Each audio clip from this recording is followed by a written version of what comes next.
Let's all go to the lobby. Let's all go to the lobby. Let's all go to the lobby to get ourselves a treat.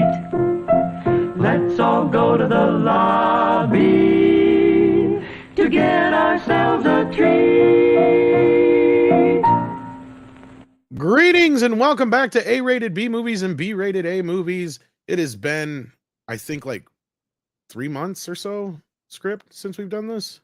Probably, yeah. It's definitely since the writer's strike. Yeah, we do this like every few months, but we have a very special guest with us on this episode. We have the one, the only, RazörFist. How are you doing?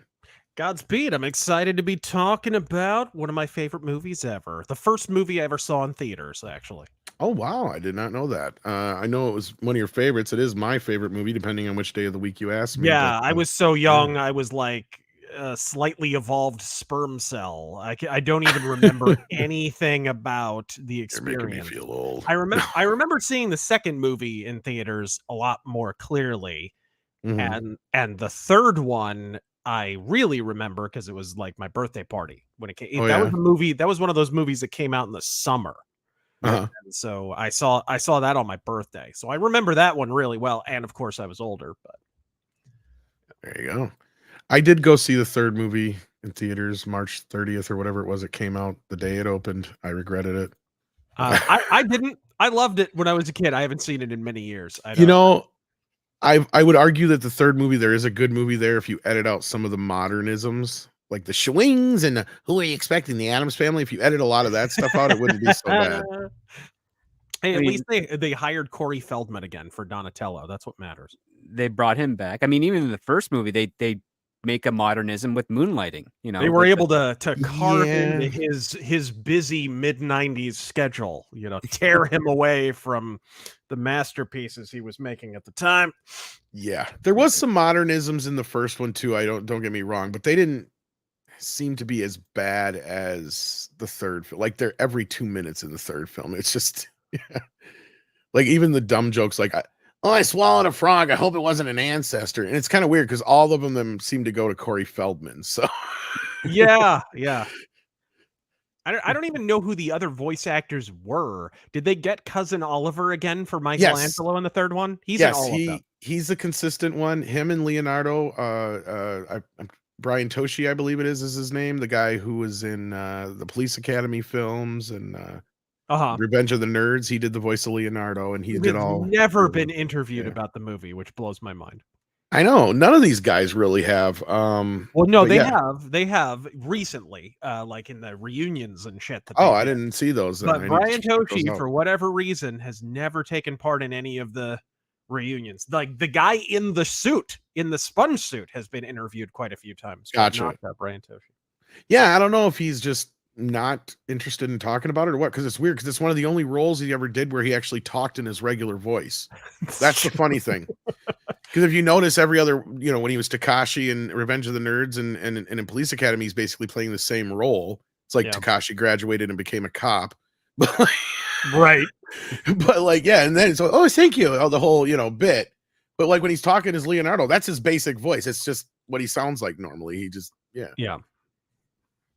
No, it's an interesting ensemble. It's like you get Corey Feldman for Donatello, which I have to say, there's been a lot of interpretations of Donatello recently, who I think he's been done dirty the most of all the Turtles in all the recent adaptations, cartoons, movies, everything.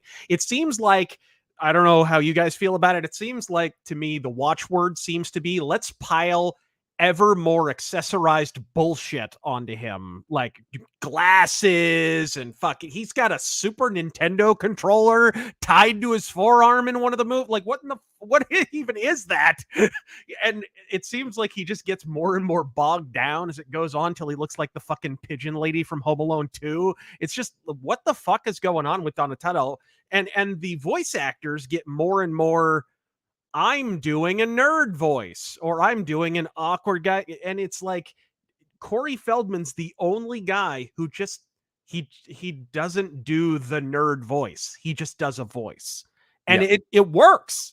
He's actually a highlight of the 1990 film, in my opinion, Corey Feldman as Donatello.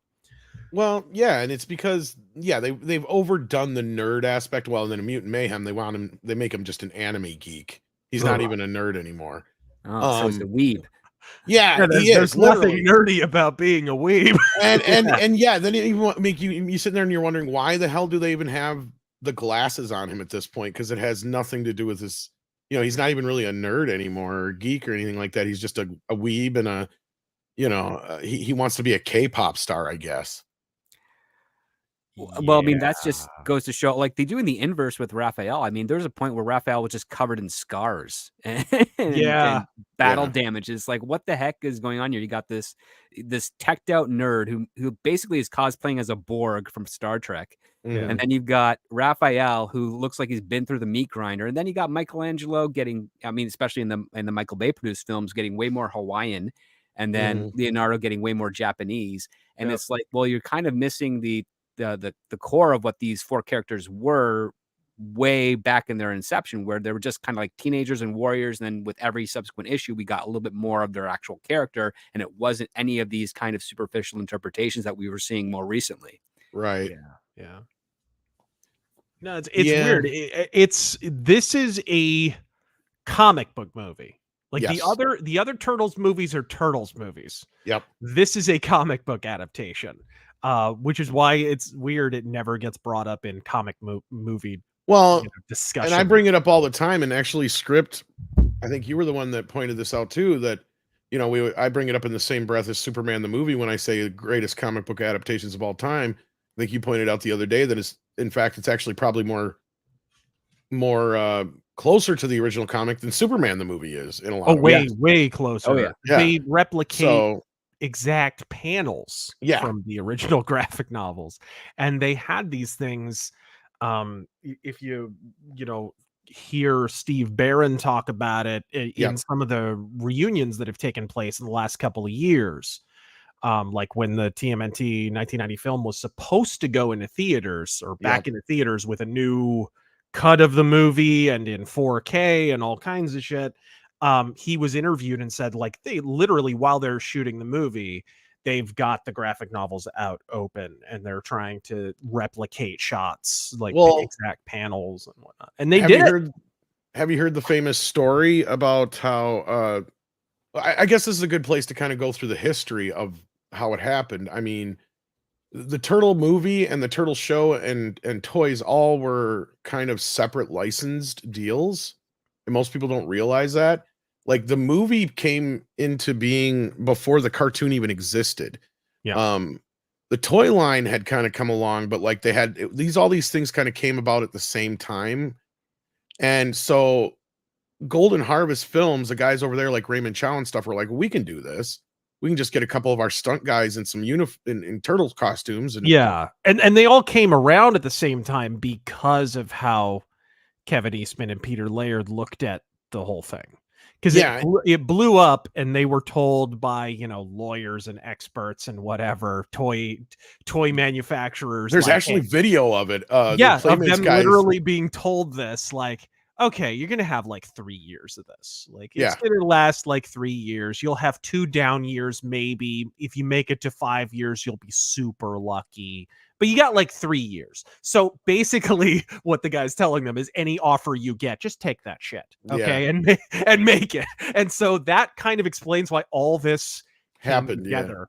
What's amazing about the Turtles phenomenon, before we get, I guess, into the movie proper, is the phenomenon itself is bigger than anything since by an order of magnitude, like Turtles craze. And it's because like it was riding the crest of like 4 waves simultaneously. It was riding the crest of the independent black and white comics craze of the late 80s, the Saturday morning cartoons craze of the late 80s, the independently produced smash hit movies craze of the late 80s and early 90s, of which this is an apotheotic example.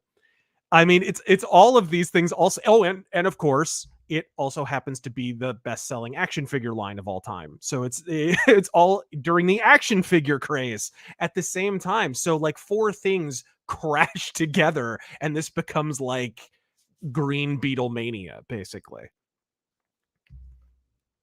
I like that example because it's almost fitting that they even tried to be rock stars at the same time period. Like, you're right, because they even had that going on at the same time. They were literally going on tour throughout the country in these costumes, singing songs and everything too. And you had, like you said, all these things at the same time, just like a cycle. And they were even being It was like copied. a traveling shitty Chuck E. Cheese birthday. It was bad, yes. But even at that, like, that's probably the worst moment of the franchise, I guess you could say. At that point, it's gotten worse since then, definitely. But no, and you're right. So Steve Barron was brought on, and he at that time was most famous for directing the Aha video for Take on Me. Yeah, he did a lot of TV stuff, and I think he was also friends with like the Jim Henson Company as well, because I think he was one of the people that helped facilitate their involvement overall in the film. Could have very well been, because that was something that really brought this movie together, because at one point they weren't sure what they were going to do. They only had like $7 million to work with, or whatever it was, and they knew most of that was going to be taken up by the Henson Company doing the costumes. And when they got involved, New Line Cinema actually was the one who helped facilitate the rest of the movie getting off the ground, because they needed that extra money for Henson. And Henson did it basically for cost. Like, they didn't make any profit on working on the film. And Brian Henson actually deserves a lot of credit, because he convinced his dad. His dad was like, I don't know about this. And Brian's like, no, trust me, Ninja Turtles is this big thing. And if we get involved in this now, this could show everybody that we can do more stuff than just Muppets, right? Because Labyrinth didn't really kind of blow up the box office like they were hoping. Dark Crystal hadn't really quite worked. But what they had there was they could show that we can do these grand special effects that aren't just funny puppets, right? This is during a period when Henson is trying to expand. He had that, what was that TV show in the late 80s? The Storyteller, and that's a direct line to this movie. The Storyteller. You could see he was trying to like go into more mature, areas. In fact, he took that crew and brought them with him to this movie. And Brian Henson is actually the second unit director on this movie, because he felt so strongly about how good it could turn out, and he believed in the property, and he was that right age to where, he saw the comics, he saw the craze, he knew what it could be if they took it seriously. Brian Henson, by the way, the voice of Jack Pumpkinhead in Return to Oz. And he's also Hoggle in he did a lot of those 80s fantasy movies. But as he said, Hoggle was basically the prototype for the Turtles costume. Yeah, essentially. And Storytellers was them testing the ground on all, because before that, because like you're saying, like you're right in this era where you go from barely being able to do stuff like they did in Howard the Duck to, Chucky, which was a huge leap there, because they had the small servos and all that kind of stuff, which led right into being able to do these Ninja Turtle masks, which were and still hold up in my opinion. Mm-hmm. And Barron was brought in anyway, and he took one look at the original script they had, and he literally tossed it in the garbage, he said. Mm-hmm. And he went to his writer, and I can't remember the guy's name now offhand. I think it's Phil something or other. Who has also been interviewed, and actually is a really interesting guy to interview, because he had a lot of really interesting kind of insights into how it was written. And according to Barron, this is how it went down, is that they were sitting there, and he literally was tearing pages out of the comics and going, this goes in the movie, this goes in the movie, this goes in the movie. And then they just came up with all the connective tissue. Yeah. And really that's what brought it all together. And in that it became, this phenomena. But the New Line Cinema story is even great too. We got the interview with Bob Shea where he talks about their involvement, and really it was just a matter of fuck it. Like, that's what it boiled down to, is like, they brought the idea to him. They're like, they need a few $1 million to finish this movie off. And Bob knew of the Ninja Turtles, but he's like, is this really a thing? And Sarah Risher at the company had young kids, and she's like, oh yeah, I just bought my kid all the toys for Christmas. And one of the other guys piped up and said the same thing. So he's like, fuck it, give him the money. And he always wanted to work with Raymond Chow anyway, because he initially was going to release all the Bruce Lee movies through New Line. But I believe it was Harvey Weinstein or somebody else came in and fucking undersold him and got the rights underneath him. So this was kind of like his kind of fuck you to them in a way too for never getting to work with the Bruce Lee movies. Yeah. And it worked out for him. But at the end of the movie, there's a story that comes up later that Barron got technically fired over that we'll probably get into. Where Barron tried to get some more money for the movie, but we'll get to that when we get to that point, I suppose. But because there's a specific scene that works with that. But let's grab some of these super chats and then we'll get into the movie proper afterwards. We got Final Smash that says easily top 5 comic book movies. It's an honest adaptation of the original comics, which Hollyweird doesn't do anymore. Needs a 4K ASAP. Yes, there is a 4K. Yeah, it supposedly exists. Yeah. They were already, Fathom Events was all ready to roll with all that, and then the Pinko Pox happened. The big plague came over, and basically the whole thing got canceled. I think it was late 2020. It was all set for. That was going to be the big anniversary. So we'll probably have to wait till the 25th anniversary or whatever it is. Yeah, we'll probably have to wait till that point to get the next. I don't know if that'll be when we get the 4K. I'm hoping if they release it, we get extra stuff, get that alternate ending that's only on the German Blu-ray, which I have, all that stuff. Yeah. Which I was going to show today, actually. Does the do you suppose they'll reincorporate the Michelangelo story that was cut for time? And we'll get to that. I wonder if they will. Did they ever finish filming that? Was my question. I think they did. Because I know some things were dropped during production. Yeah, I know there's some things that were dropped during production that they knew they were going to cut. So no, there are actually scenes from the Michelangelo bit that were incorporated into other sequences. So it was filmed. Yeah, into the montage, especially. Like I'm just curious. The punching bag stuff. He punches that through the wall, which they shot, but they cut for time because he's dealing. Like the interesting arc with the film for Michelangelo is that he doesn't acknowledge or believe the idea that Splinter could ever be gone, and then when it happens, it starts to affect him. He punches the punching bag through the wall, which freaks out everybody in the house. They dubbed over his voice when he's screaming for Splinter, changed it to Raphael. Oh yeah, that was supposed to be Michelangelo. I figured we'd get to that when we got to that part, but yeah, no, you're right. And it's funny because I've never seen, because as far as I'm concerned, he's the missing drawing. I wonder if she ever did a drawing for him we never got to see. She did, yeah. It's out there. I think they did actually. I've never gotten to see it, but that's a good curiosity. And then we got Mercenary X21 who says, "Hey guys, barely hanging in there with the Mario voice actor retiring in Ninja Turtle movie sucking, but normies are saying it's great. Epic facepalm." Yeah, no. Well, they're not seeing it, so. No, as I've been pointing out, Mutant Mayhem is what parents thought Ninja Turtles were when this movie came out, right? It is what they saw it as, and that's where all those copycats came from, like Samurai Pizza Cats and Surf Sharks and whatever the hell there were. Right. Battletoads, right? Battletoads and all that business, yeah. The Mutant Mayhem is more like those things. It's more of a copycat than it is an actual Ninja Turtle movie. Mercenary X21 says, "Survived Hillary as she came through. Wish it was able to wash away the crazies that love Barbie and Mutant Mayhem that I work with and are unsufferable." Oh, I assume he means Hurricane Hillary. Yeah, I'm assuming so. Yeah. Well, glad to hear it, man. I know people are batting down the hatches for that. From Pillar to Post says, "Brian Henson also gave us Happy Time Murders many years later, which I actually liked. I didn't hate it, but I understand why it didn't do well. It was kind of a strange experiment. He was trying to make that movie for years, though." And we got Brian in the house, who's been a member for 28 months. And next week, RazörFist, if you're not busy, we're going to be talking about Motu on his on the Canon Film Club at the same time. About what? Week. Motu, Masters of the Universe. Sorry. Oh, Masters of the. Oh, okay, gotcha. That's what the kids call it now. Right? Is it?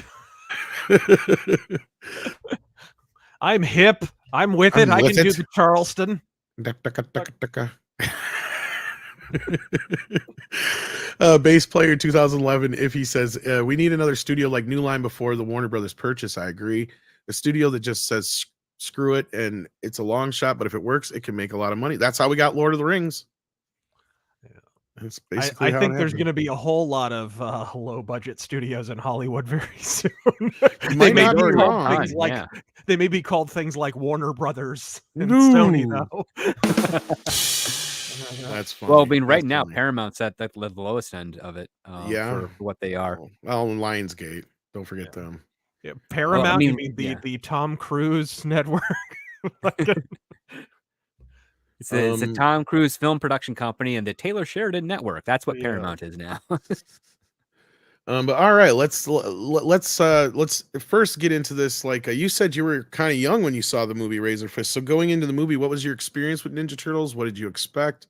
Man, what was the experience like for you? I remember. I honestly cannot remember. That's fair. I barely remember. The only thing I literally remember from the experience of watching 1990 was it being dark and the lights coming up in the theater when it was over and all the adult heads getting up in front of, you know what I mean? Like those are the kind of things that you remember. I remember a lot more of the second one, but the first movie I really kind of absorbed on VHS when my parents got it for me afterward, very shortly after, because they rushed that thing out to video cassette before the second one came out, which they rushed the shit out of the sequel. It came out real fast. So they, needless to say, they wanted the first movie to be on home tape in time for the second one. Well, they were kind of following the Batman, because Batman was the first movie to really do that, where it was a 6-month window. And theaters got pissed at that point. But Ninja Turtles had a little bit longer in theaters than Batman did. It was fortunate that they released the movie in theaters around Easter. So the video came out at the end of October, around middle of October, I remember. Because I remember begging my mom to get that movie because I knew it was out. And I remember calling the store every day, go, "You got it yet? You got it yet? You got it yet?" Yeah. I was an annoying kid. But that's how I really absorbed it. I wore that shit out. And of course, anyone who got that remembers the damn Pizza Hut commercial at the beginning and the whole thing. Like it's like a rite of passage for 90s kids.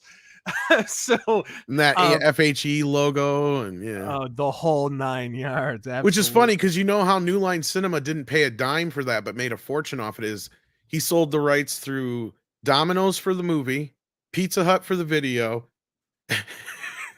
and all that shit, and a Burger King deal, and the video rights to Family Home Entertainment. So that paid for all the money they gave him for the movie, and I think Domino's put a pocketed some of it. Dude, Domino's put a quick stop to that shit in the second movie. It was all Domino's in Secret of the Ooze. You remember that? That was Bob Shea who managed to play the two off of each other. He's like, "Here's how we're gonna do it." He goes, "We'll put Domino's in the movie because they made the better offer. And then when the video comes out, we'll give Pizza Hut the deal with the coupons."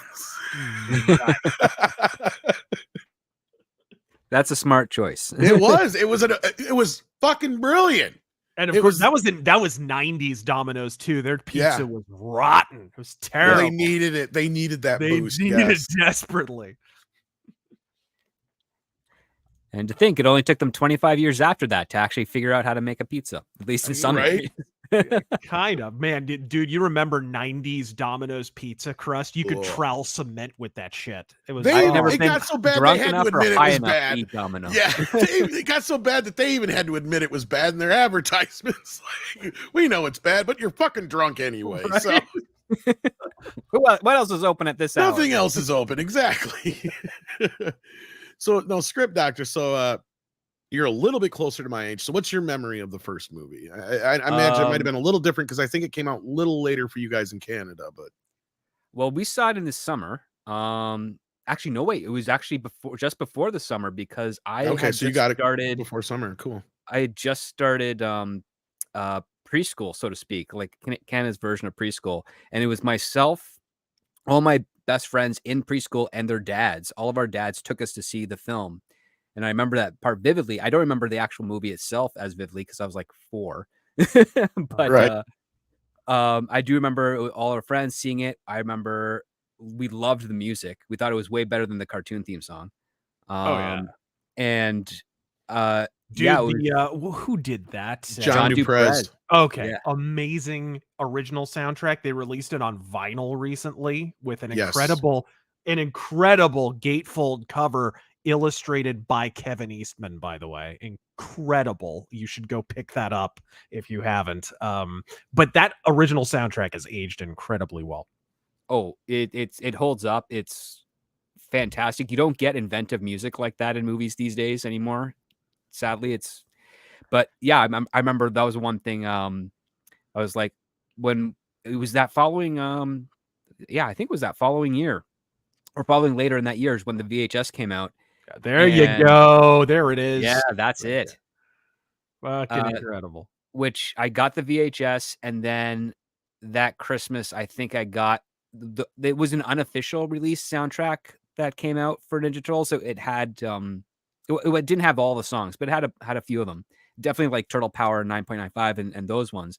Yeah. But I could and never that find sold really well. I remember going to like Warehouse Video, and they had the soundtrack for sale there, and they could not keep it on the shelves. It was really popular. It was almost as popular as the movie.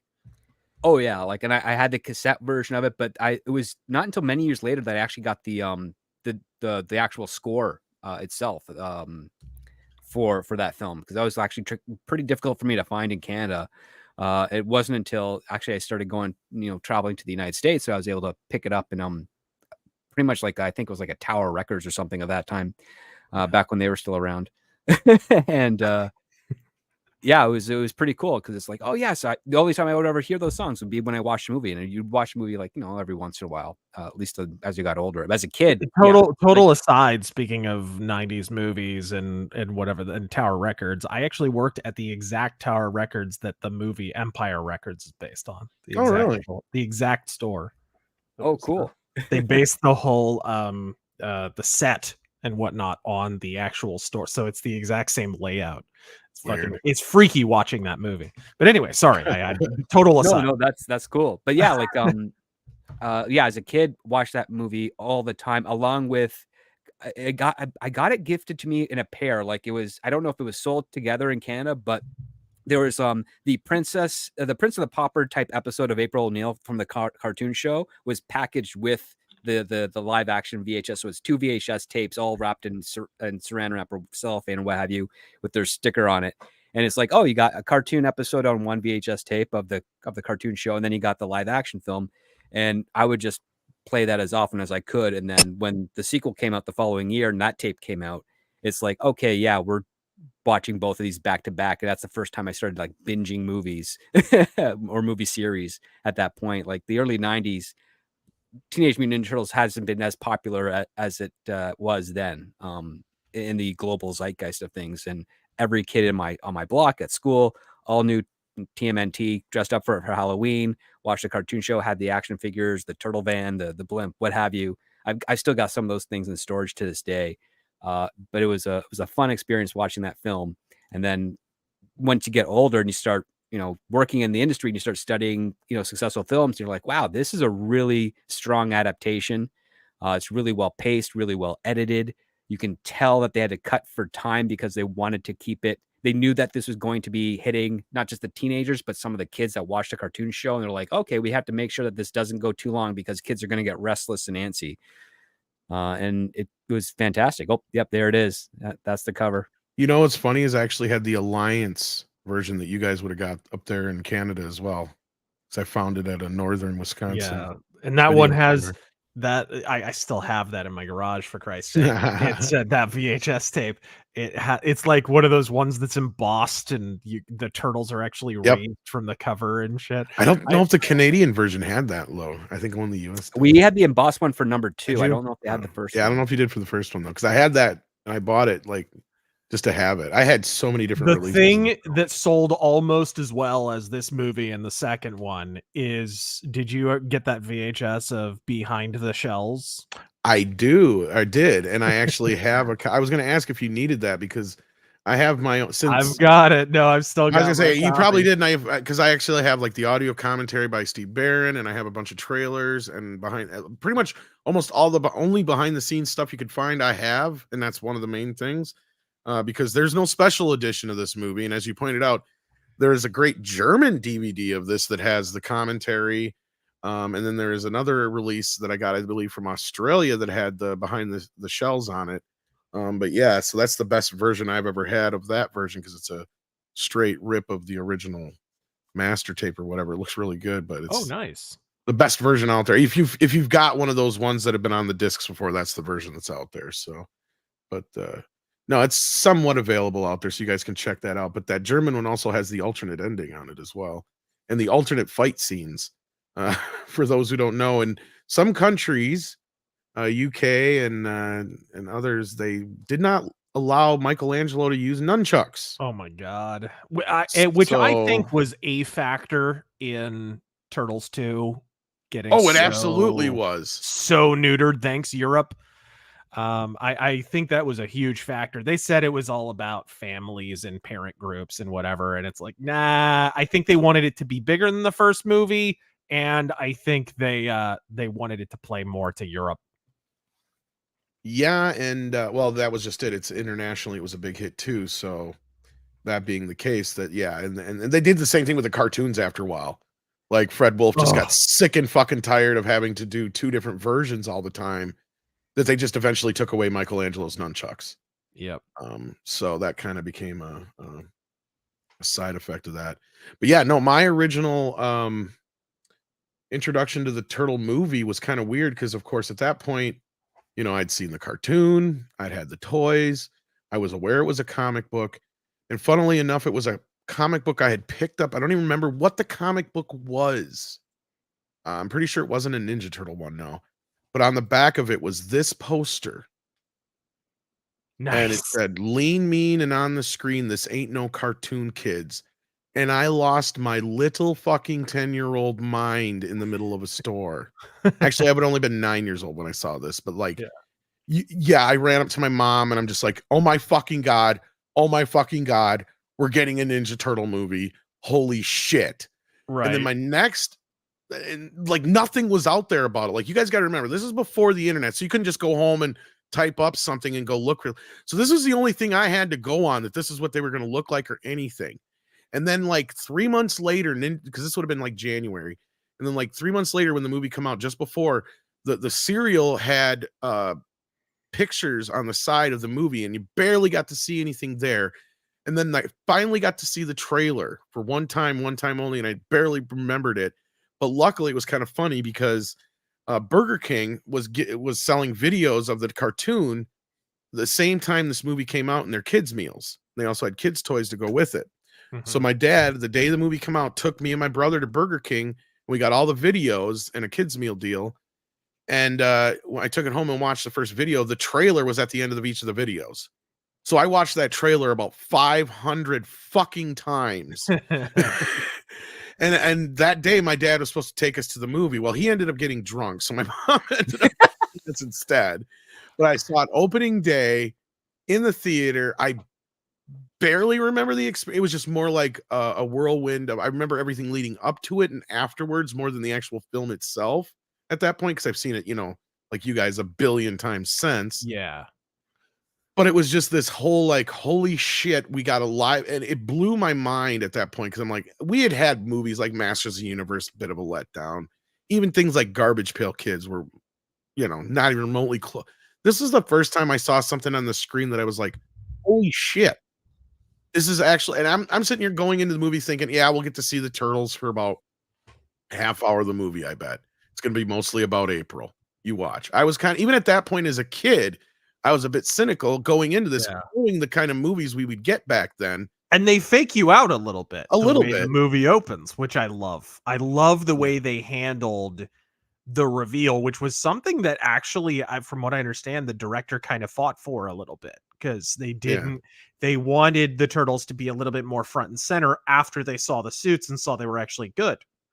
And he kind of was steadfast in no. We need to handle this almost like a horror movie reveal.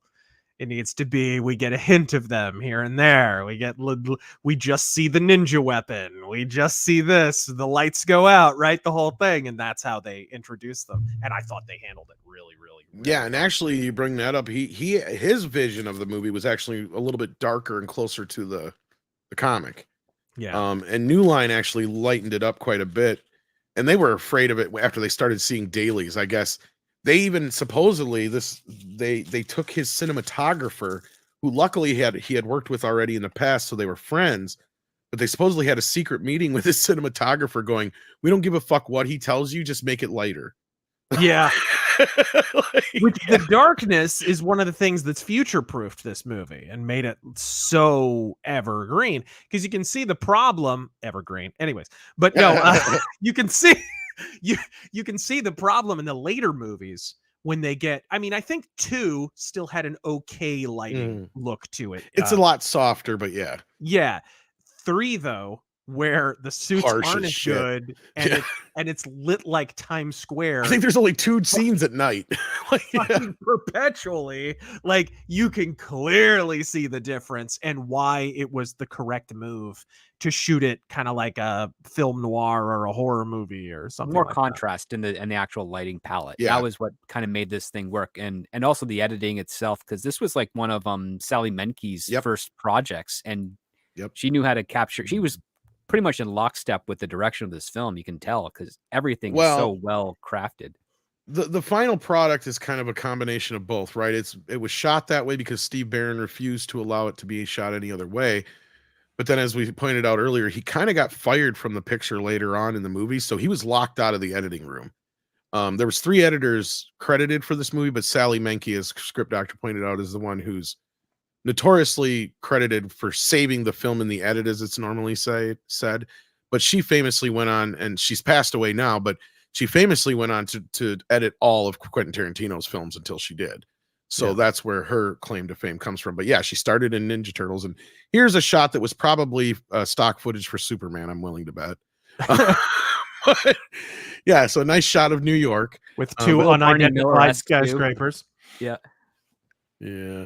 But it sets the tone for the film, and this actually is not the opening Barron had envisioned for the opening of the film. It's funny you brought up the darkness part, because the original opening was in the dark. It was at night, right? And you see a bunch of elaborate crimes all over town, and that was intercut with the turtles coming up. And we actually seen this famously in the trailers that never showed up in the movie, coming up from underneath the sewers in this water reservoir, where we just see their shells pop up, and that's it. Yeah, because as you said, he kept teasing and teasing and teasing.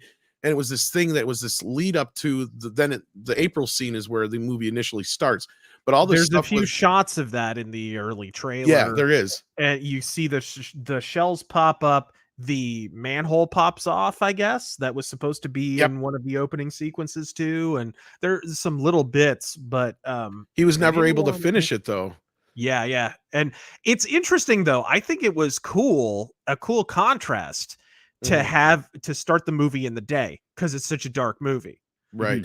Well, because it's almost like you enter like Alice in Wonderland kind of. You sort of start out in normal New York in the early 90s, if New York is ever normal, and then all of a sudden it's perpetual darkness. Well, this is why I said earlier I wasn't even sure if they finished some of the stuff, because I know that's why they reshot this opening sequence cheaper, basically, is what it was. Because they wouldn't allow him to finish the opening sequence as he had envisioned it. So he's like, fuck it, we'll just shoot it during the day with a voiceover from April O'Neil. Yeah. And that kind of it's totally the same TV that gets stolen off that black lady. They just put a red band around it. Yeah. Yeah. But the opening of it is actually brilliantly done, because it's a very strong combination of show and tell. Like April O'Neil is talking about the silent crime wave, and all while we're getting we're getting the montage of these crimes actually happening. And and they're getting more fantastical with each shot that we're getting. First, it's just a normal pickpocket, then it's stealing the TV, and then it's stealing all the contents of the back of a truck. All while April O'Neil is narrating how this is getting bigger and bigger, and the police are pretty much unable to do anything about it. And then of course the catchiest title, the silent crime wave. Like that's a great, memorable type of moniker for this. And then of course Mario's diaper services. That was funny. And then you got the warehouse over on East Lairdman Islands. Yep. Conveniently in like North Carolina. Yeah. Actually, I think that exterior shot though, I think that's actually New York. There's some exteriors are, but then when you get inside, everything else is North Carolina. So as we get inside here, this is probably North Carolina, like you were saying. And also we get to follow Danny through this opening scene too, which is a good way of setting his character up a little bit. We get April's character set up here real quickly, no wasted time. We know who she is, what she does, blah, blah, blah, and here we get, I love that at least they gave us the nod to the jumpsuit. I knew we would never get the jumpsuit, but at least we got the Judith nod. Hogg saw it and said, "No way am I wearing that." Yeah. Because apparently it was horrible.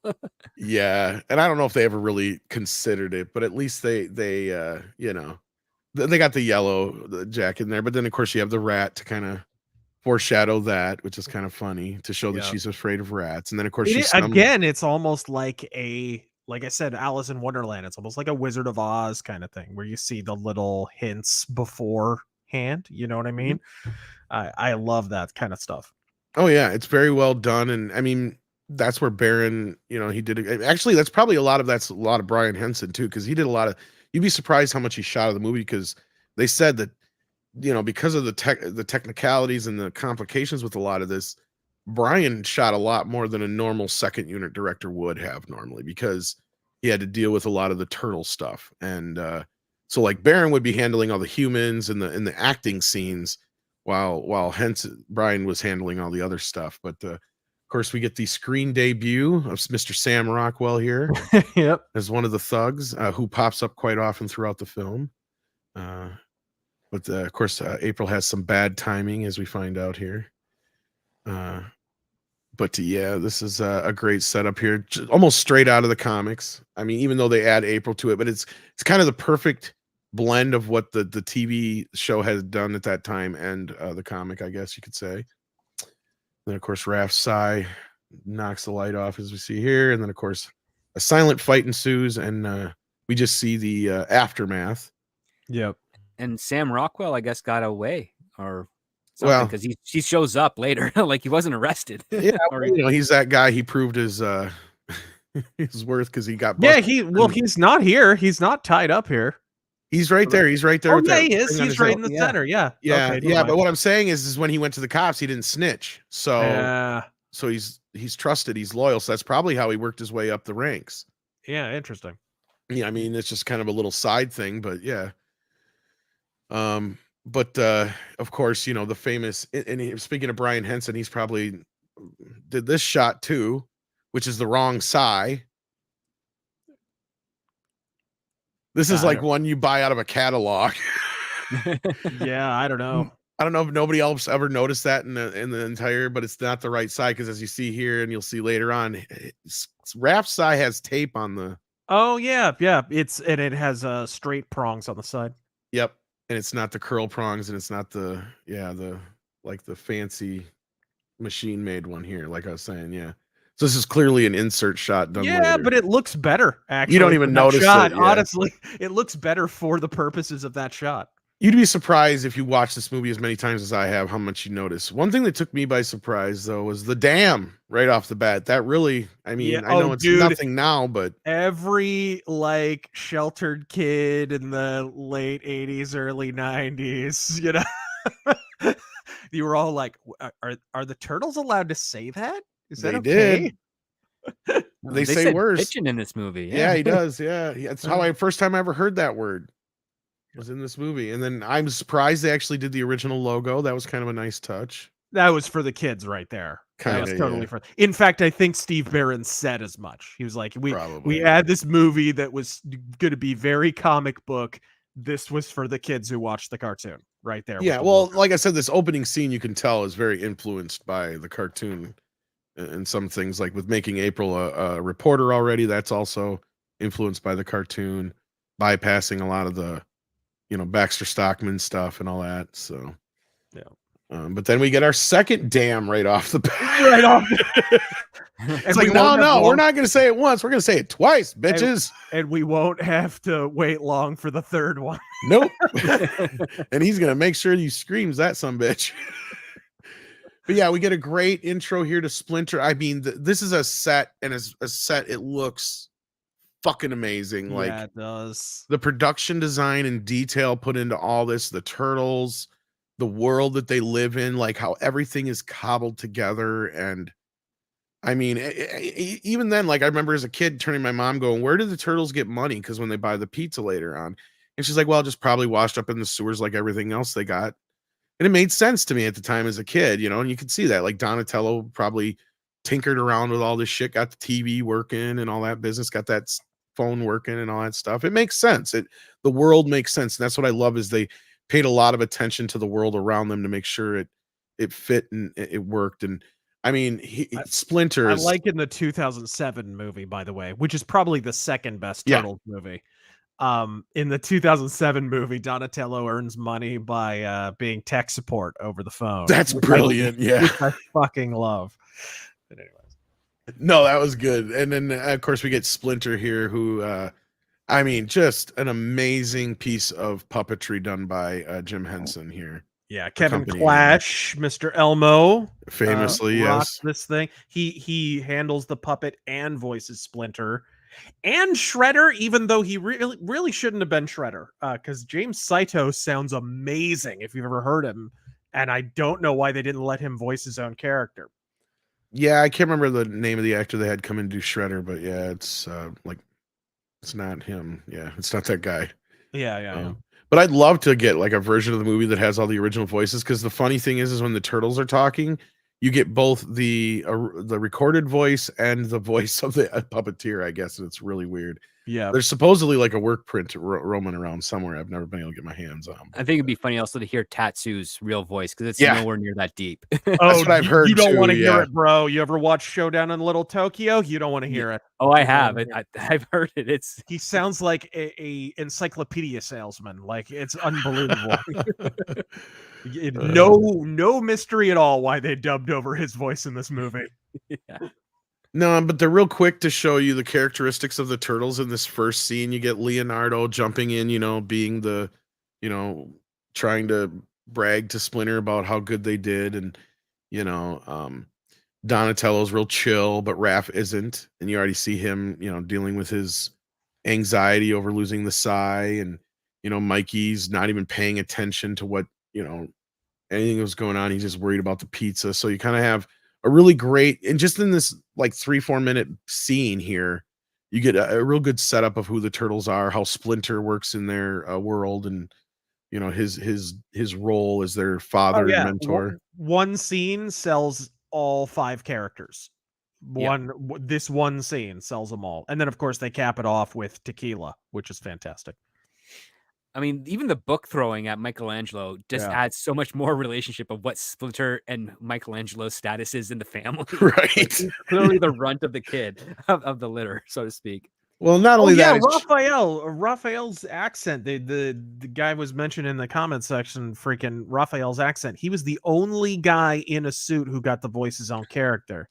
Yeah, and that was because they actually gave everybody a chance to voice their own character. Everybody who wore a suit, they were like, hey, if you can do it, we'll give you a little audition. You can try it. And Josh Pais, who later went on to be on Star Trek Deep Space Nine and a bunch of other stuff.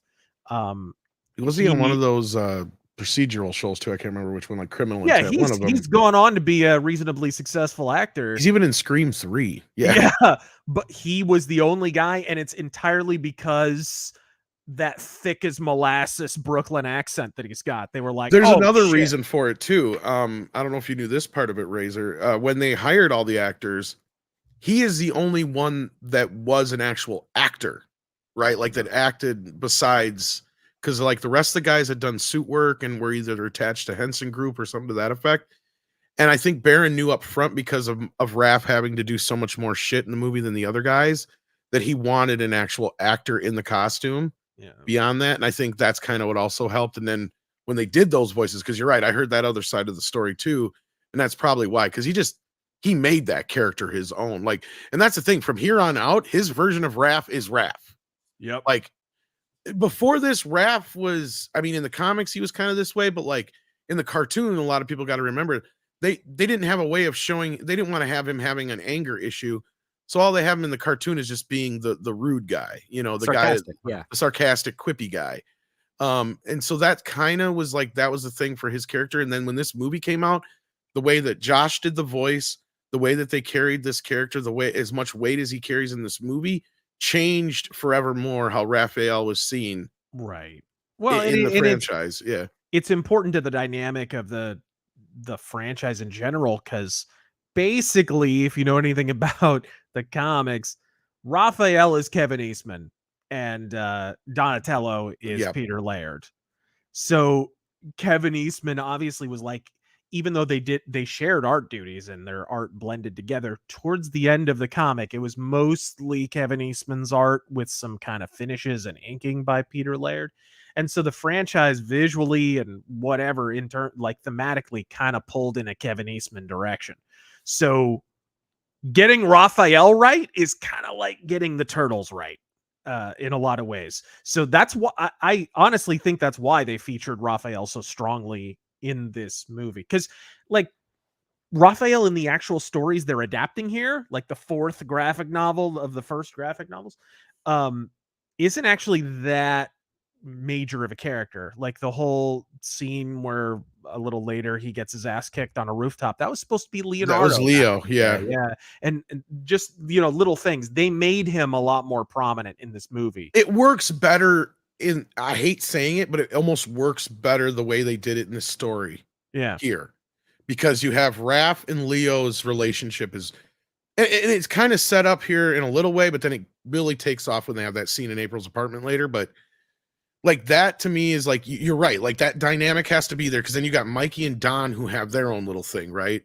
Like they're always just kind of goofing around, chilling, watching these guys just argue all the fucking time. Mm-hmm. And these two just can't seem to get together and work together. And it's a great dynamic they have, which, you brought up the 07 movie earlier, which really comes to a head with that, which I say is the best scene in the whole movie, is that fight between them on the rooftop. Yeah. I mean, and that's the thing, is these two guys really need to have it out. And that's really what it's all about. And, speaking of that, you also get kind of an extension here in this scene where it's kind of setting up this idea that, Donatello's starting to worry about the future, but Mikey's just ignoring it. Right. Going into what we were talking about earlier about his deleted scenes, which I feel like is really the only thing missing from the movie that I would really wish they would kind of reincorporate, because you were talking about that script, because it is a through line that is kind of lost. Because he's the only one who doesn't really get an extra bit. Donnie gets his extra bit with Casey. Leo gets his extra bit with Raph, and Raph is with, his extra bits with April and all that. But the other aspect too is that it better bookends how much Splinter actually gets Michelangelo, because Splinter's the one that does the cowabunga thing, which means that he knows and understands his kids better than what they expected out of him. Yeah. Because it's all about Michelangelo becoming entering into a bit more of maturity, and then Splinter as the dad saying, you don't have to grow up too fast. That's what that type of relationship was happening there. And unfortunately, due to time or whatever reasons, we lost a little bit of that. But the other three characters there, but it's not. Are really are far stronger, but also they kind of overtake some of that. They still allow that theme to play out pretty strongly. Right. I'm just saying, like, it would be better if I wouldn't have minded the extra 10 minutes or whatever it would have took for them to give. Like 2 or 3 minutes, really. Like even, I mean, come on, it's Michelangelo. He's the original Ninja Turtle. You gotta take that extra time on him. What the fuck? Yeah, exactly. He's the only one that I felt like over the years has kind of gotten the shaft. Even in part 3, all of his extra stuff gets kind of chopped down. I don't know if you guys knew that, but he had a bunch of more scenes with the one chick. I can't remember her name, but like that all got trimmed down too and chopped out, because that was why he wanted to stay, is because they had a lot more of a closer relationship than what we saw in the movie. I mean, I'm not trying to say it's romantic, but I mean, it's like he just gets the idea that shit, at least here I get to be normal. Back home, I got to hide in a fucking sewer kind of thing. Yeah. But no, I feel like that's the only thing that I would add specifically, that if I had the choice, but I don't know what else is gone that we missed. But there's some parts of the fight scene in the climax that are missing, because having watched it recently, I noticed the fight in the antique shop, really intense, pretty chaotic. And then once they get into the sewer, after they do the whole smoke screen stuff, and then the footer on the retreat, the fighting is a lot more carefully, like kind of one-on-one, as opposed to like the group against the 4 turtles. And it's like, oh, there's clearly something missing here, where they're kind of picking them off a bit more on the street level side of things, because you get that wide shot towards the end where after the garbage truck driver abandons his truck, the streets are just strewn. Are just strewn about with unconscious Foot Clan soldiers. No, but little did you know, most people know that's Kevin Eastman's cameo. He's the driver running away in the background. Yep. He had a little bit bigger bit, I guess, that got cut. So that part's probably true script. There probably was a lot more that was there. And I see where you're coming from, yeah, because they are retreating, and then then all of a sudden they're more one-on-one in the fight. Yeah, because there's But literally that conversation between Donnie and Mike where they're Yep. shell to shell, and then the soldiers just coming up one by one to them. It's like, why aren't they ganging up on them? yeah, because even Donnie's like, "Come on, step up," like Yeah. show us what you got, kind of thing. Yeah, like they're all starting to retreat then. But then we get one of the first cameos to where all the guys that are in the suits do get cameos throughout the film. I didn't get to capture them all because some of them are a little harder to catch because some of them are one like is wearing a mask still. Like, yeah, I know that's the problem. But here's the Domino's guy who actually is Michelin Sisti, who plays Michelangelo's body double or whatever you want to call it. Yep. And one of the more famous scenes in the film. And I did this shot specifically to show 2 cameos in this damn movie. they pay for the money. They pay money for the pizza. Unlike the new movie, they don't pay for shit. Anybody miss $10 pizza for fuck's sake? Well, it's $13. They had to stiff him because he was late. Hey, the tab's 13. You're 2 minutes late, dude. Oh yeah. Yep. One of the most quotable That's scenes in the movie. $13 covered delivery as well, guys. Remember that. I gotta get a new route. Now it's funny bringing that up because how funny this movie is. It almost was funnier. I don't know if you knew this or not, RazörFist, but one of the directors, Howard Pressman, I think it was actually like Gallagher's agent or some shit. And so the original idea was that the turtle voices were all going to be famous comedians like Gallagher, Robin Williams, and Dana Carvey. I've heard this rumor. That's a true fucking story because that was how he was going to try and synergize Gallagher with this thing, and Gallagher was going to do one of the voices too, or some shit like that. Yeah. Yikes. I mean, depending on the comedian, it could work, but Gallagher. I don't know. George Carlin Donatello would have been interesting. Yeah. This fucking city, I tell you. Yeah. It's bad enough for a human. Can you imagine what it's like for a turtle? Right. Dig up George Burns. God damn it. Yeah, as Splinter. Milton Berle. Fucking, let me tell you about my turtle penis. Back when I was a ninja, we didn't have it this easy. Or because he's at everything, it could just be Michael Caine. What the fuck? No. Michael Caine would make an interesting Splinter. Yes. I'd like a pizza the size of a tangerine. But anyway, no, let's go ahead. All you kids, all you do all day is eat pizza. No, you got to do the actual quote. For 15 years now, we have lived here. Down here in the bloody sewers. Like rats. And I know you get the irony of that comment. Right. But yeah, here's an actual shot of Michelin there. But yes, and then of course Mikey enjoying his pizza. But here was one bit that I was surprised actually they carried over to the movie was, the whole trench coat hat thing. Because even as a kid in the cartoon, I'm like, who's gonna buy that shit? Like you can't see him.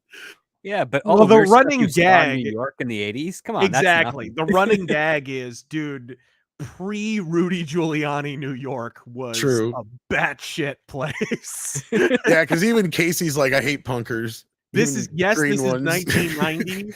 Yes, this film is 1990, but this is very much an 80s movie right here. Yeah, this is still Mayor Dinkins right there. I think it was supposed to come out in 89, or there was some talk of it coming out in 89. But anyways, it could have been because March 30th is when it dropped initially. So yeah. Like this is very much like one of the last 80s movies. Very much. I get what you're saying. So that's the running gag. Is just he just assumes it's a freak, right? Right, yeah, he's just a punker. Yeah, I mean, green ones. The cabbie alone, it says, looks like a giant turtle in a trench coat. Like, you going to LaGuardia, right? Like nothing's going on, yeah. But then, of course, he goes to see Critters, which, of course, I'm sure was New Line's insistence because in all the original adaptations and stuff that I've ever seen, he actually goes to see E.T. I've heard Batman. I don't know. No, E.T. was what he saw in the original novel and the comic book adaptation. Mm-hmm.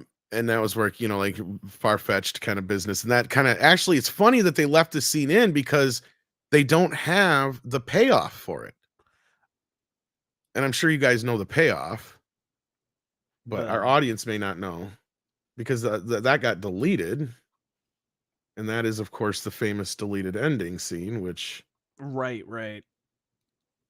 You know, I was going to play here in a little bit when we get to the end here. So stay tuned for that, kids. I'm going to show the actual deleted end credit scene, and hopefully don't get claimed for it. But if I do, I'll just clip it out.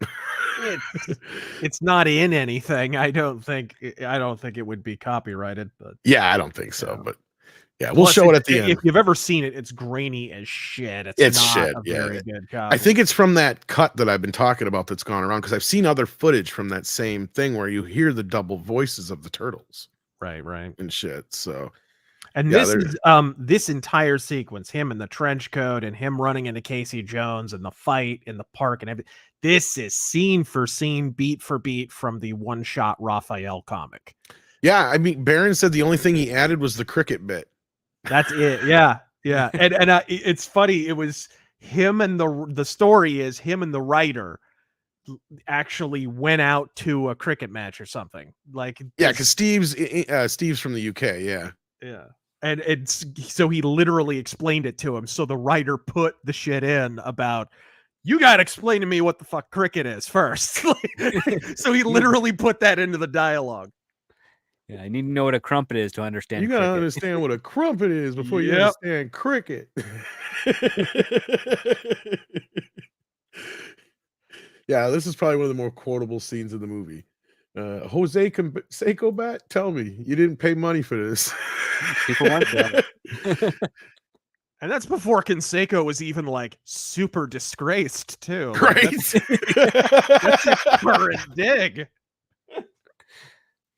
But yeah, no, Elias Cortez, who's a way above. Okay, look, this is my favorite movie. I've said before, but I'm not above I understand that Ninja Turtles is Teenage Mutant Ninja Turtles.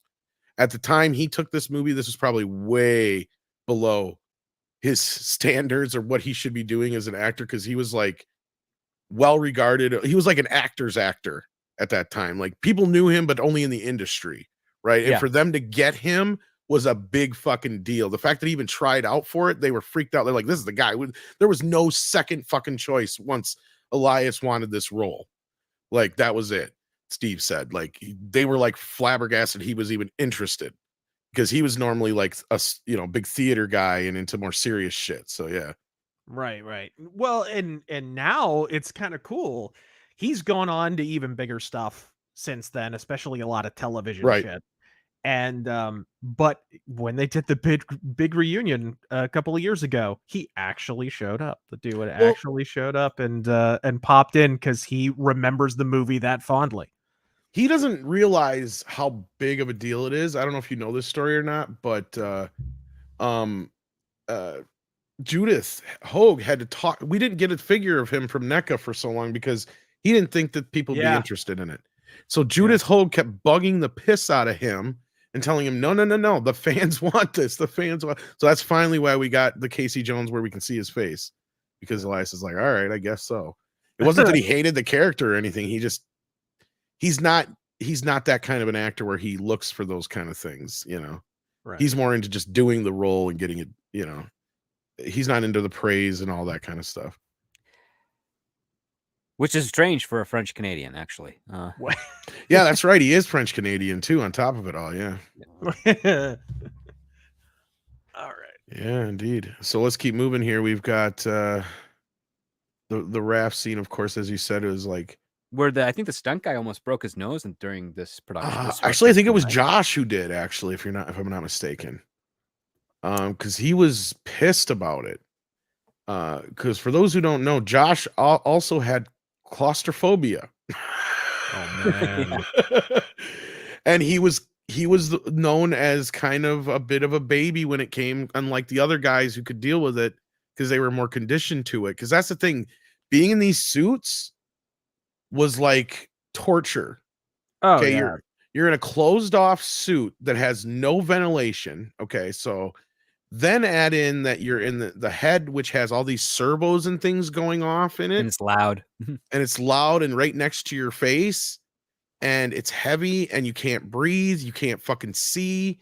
So he was constantly having to have them rip the head off in between shots, which notoriously pissed a lot of people off because it's a pain in the ass. You're talking probably a 30-minute job, both script. You worked in props and stuff. How much do you think it probably took to get the head on and off the way they did it?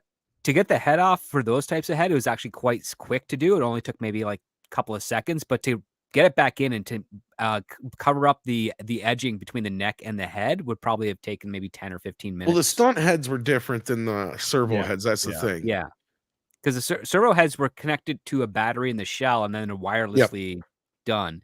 So if there was a stunt head, that would have been quick. If it was a servo head, it would have been quick to disconnect and get off, but it would have taken a little bit longer to get back on because you have to connect it. You got to sit the head on the actor's head, and then you have to take the neck part of the suit and blend it into the head itself. So first you have to fasten it, and then you got to use actual makeup and quick silicone to cover it up and seal it essentially so that it doesn't show up on camera.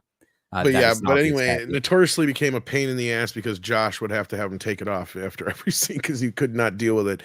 And I thought I had heard he was the one who broke his nose being dumped into the trash can. Yeah. Because basically the way they did it was he was on like a rope thing, and then they literally dropped him down, and from the impact and the mass crushing his face, I guess he broke his nose. So he was out for a bizarre. Why wouldn't the stunt, because they had kung fu guys to do it might have been the stunt guy, but I thought I heard it was Josh. I could have heard the story wrong too. Yeah, that's bizarre. You would think that the stunt guy would have handled that. Strange. But I thought it was the stunt guy, but if it was Josh, then I mean that's just like, what is it? They just didn't have time to put the stunt guy in a double suit or as something else. They just decided to do it all that day real quick because money was tight, because that seems kind of reckless and outside of the norm of standard. I don't know, because this was all shot in Carolina. Everything before this was shot in New York. All the stuff on the street, and then they cut after they jump over the fence thing. Jump over the wall, yeah. Yeah. So it could have been a stuntman, and I just heard the story wrong, but I also heard that was one of the reasons why. Because I thought I heard him tell that story before about breaking his nose. Yeah, it could be. Could be, yeah. That's where I always thought, because I can't remember what interview it was on, but maybe if I ever find it, I'll correct myself, or I'll show you guys so you know I was right. But like, yeah, for whatever reason that he was supposedly in the costume, and it's funny because when he pulls off the trash can for his nose, yeah, you can see he's grabbing his face, exactly script. Yeah. What is interesting here is in the comic, Casey Jones has a mask on. In this scene, he does not. I assume that's just to feature the actor more. Yep. Yeah, I assume. I don't know. He has it on. He doesn't have the hockey mask until whatever the fucking antique store scene or whatever, whole thing. That's when it pops. Yeah, the hockey mask is knocked off in this scene, and that's usually done out of the producer's request, which is like, if we're paying for this much for the face of the actor, we're going to show the face of the actor. That's always what I've assumed. And if he was got rid of that real quick. If he was that big in Canada already and certain things like that, I can see that being a case, because I mean, this movie didn't have any stars to sell, really. If they knew that he was at least somewhat of a draw somewhere, that's definitely and that's the funky thing, because I talked earlier about how we're used to these movies. Like Batman's a great example. We got Batman 3 times in the costume throughout the whole movie, the beginning, middle, and end, or whatever it was, kind of, sort of. And it's kind of the way these superhero movies usually were. You get used to the idea, I'm going to only see him like in the beginning, middle, and end. So I thought that's the way the Ninja Turtles was going to be. To my surprise, it wasn't. We kind of get the reversal on that with Casey. He's treated like the superheroes usually are in these movies, to where we see him unmasked through most of the movie, and he only wears the mask in the 2 scenes that he's in that he has the mask on, except for the end. He doesn't bring the mask back out. That's the only exception, I guess, would be to that. But yeah, it's kind of funny. I never thought of that factor before. Because in the cartoon, did he ever take his mask off in the comic? I don't think he ever did. In the comic, he took it off all the time. Did he? Okay, I couldn't remember. Never took it off. Yeah. In the cartoon, he never did. No, absolutely not. But he was not like until the later star. versions. He was a guest star on that cartoon. The 03 version, I think they did, but not the original ones. Yeah. But anyway, moving on from there, of course, we've got the second, as we pointed out, cameo. This is Josh himself in the back seat there. You may recognize him, sort of. And this great scene where he's chasing down Casey Jones, which is funny because Yes, it's morbid on a lot of levels. He just ran into himself. Yeah. I think that's kind of the joke, is they have the like Michelangelo playing against himself. Yeah. And Raph, it bumps into himself. you know? But no, it's kind of cool, because I thought this is kind of an interesting point here, is where these two are kind of evenly matched. That's the cool part about their characters is Raph normally would get the upper hand and kick the shit out of somebody, to where not Casey. Casey is pretty good, and that's what this scene does really well, is it introduces you in this, going off of what Script Doctor and I've talked about many times about, as a screenwriter and in a movie, using every scene you can as far as real estate, or treating it like very expensive real estate. Because in this scene, you get introduced to Casey. We see that he's just as strong or good a fighter as Raphael, and plus we get a scene where Raph gets humbled. Yeah, exactly. So you get all three of those things in one scene, and it's great. And then we get showcased a very prominent New York neighborhood, and you can tell because there's only a little bit of trash on the streets, as opposed to it covered in trash in 1989 in New York. That's a good point too. But look at this. This is a nice neighborhood. There's no hookers. There's no drug dealers. And of course, at night, you gotta wet it down for continuity. Classic Hollywood trick right there. Yeah. But then this leads into probably one of the it's hard to imagine that this scene is between two fucking puppets. Yeah. And it's one of the greatest moments. It's so quiet, it's dark. He gets close up, and I know Brian cringed at the thought of it, but yeah, they actually had to shoot it with like a mirror because they're so close. It's this weird kind of technique. I don't know exactly what it's called, but just to get up in there and how close they get on Splinter and how realistic it looked. It was amazing as a kid to see this scene, just to see like, these are my real life heroes come to life. But as an adult watching this scene, as a father-son scene, it's a very touching scene, and it's really the heart of the movie. Yep. Oh yeah. The whole father-son relationship, the dichotomy between Danny and his father, Charles, as well, and then the motherly, sisterly character of April, all kind of wrapping it all up. And then of course Casey Jones being like the brother or uncle or cousin, if you will, the rebel who shows you like, this is what happens if your life goes a little bit too far over the edge. See, now if it was now, they would have give Casey this backstory where his dad was never mind. Well, Casey Jones is just like, what did they do? Kevin Eastman's talked about this before. They based it kind of on his uncle, but it was sort of their way of like doing the Punisher. But what if like the Punisher or Death Wish or something happened just from a guy watching too much shitty TV? Yeah, basically was their idea. And so that's right. What Casey Jones is. That's what I heard too, is that, he's kind of like a Punisher type character, only he's just, like you said, he's just watched too much TV and he's had enough of New York's bullshit, basically. Yeah. And he's good at sports. That was his other catch, But then we get, the next morning where April's getting April and not Vernon. Not Vernon. Charles Pennington. Which Vernon was a character created for the cartoon, so that's understandable. Yeah.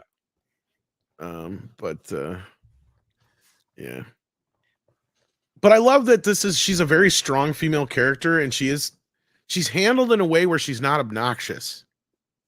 You know what I mean? Absolutely. Like, she's sort of a she is the protagonist of the film in a lot of ways. Because you sort of you see the turtles through her eyes instead. Right. She's sort of a proxy hero.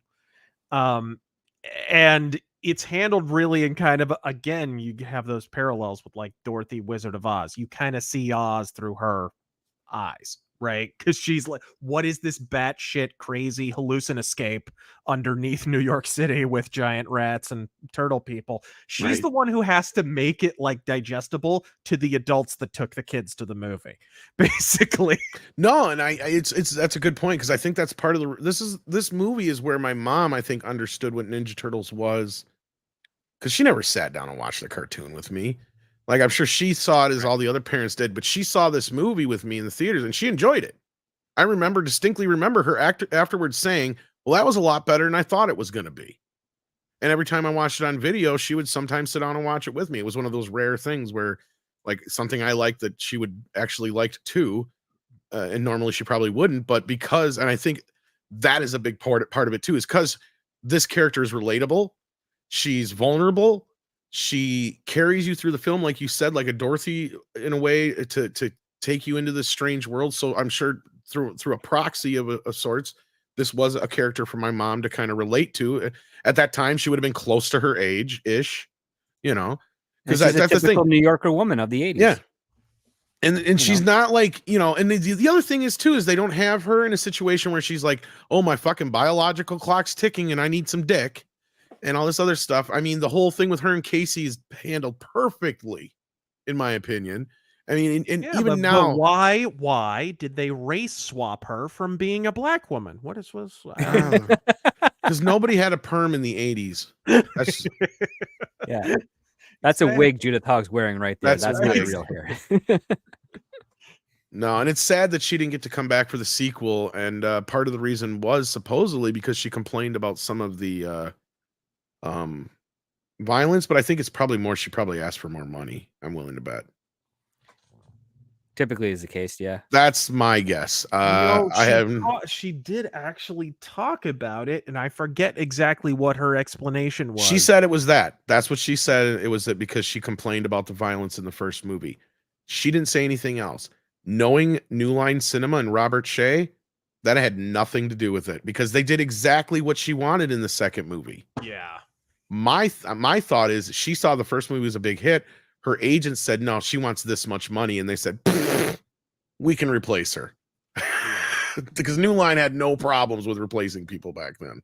Yeah. I mean, they even tried it with Freddie at first until they finally realized, yeah, no, this ain't going to work. And both these actresses, both the April actresses went on to do bigger things later. And they were fine. I mean, I don't mind Paige Turco either. She's serviceable. Yeah. But Judith is definitely the better of the two. Absolutely. But in Paige Turco's defense, she definitely has a lot more screen time in this movie and is a much more important character in this movie. Well, Paige actually got a lot more to do in part 3. So I'll give her, like, honestly, I think she could have handled this movie just as well, probably. Now, she would have been a bit more of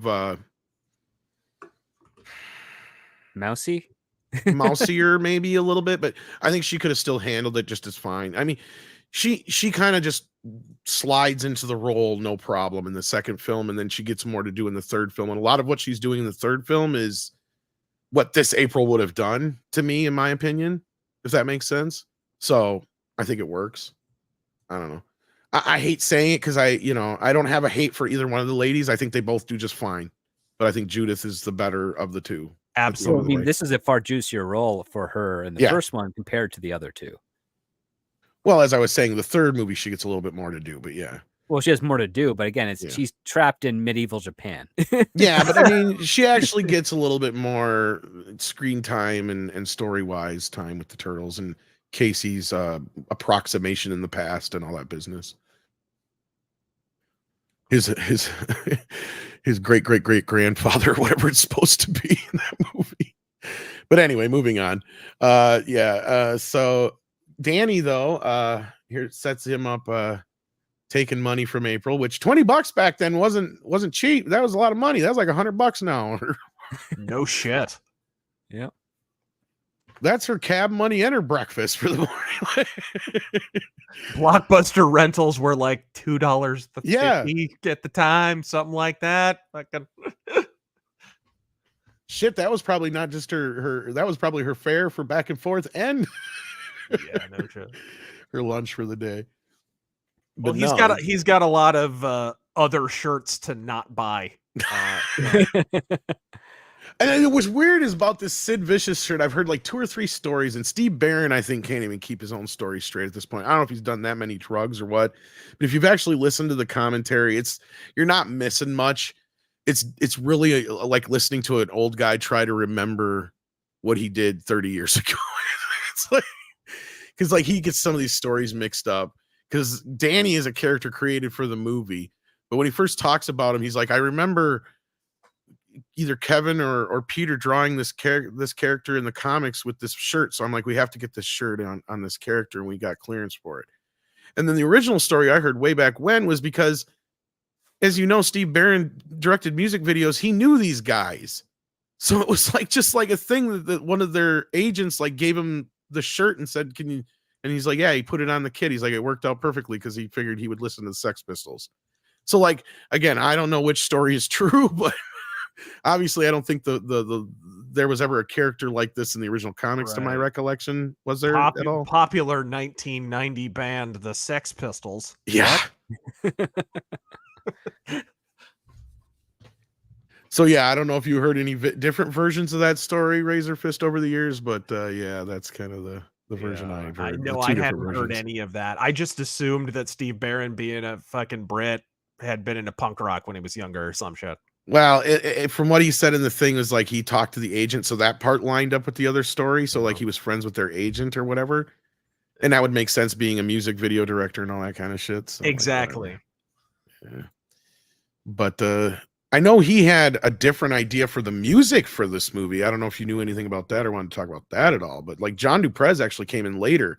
The original score you can hear in that first trailer. That weird music because he was going to use this music this guy did already, and he had scored the movie already to this. Can't remember the guy who did the music.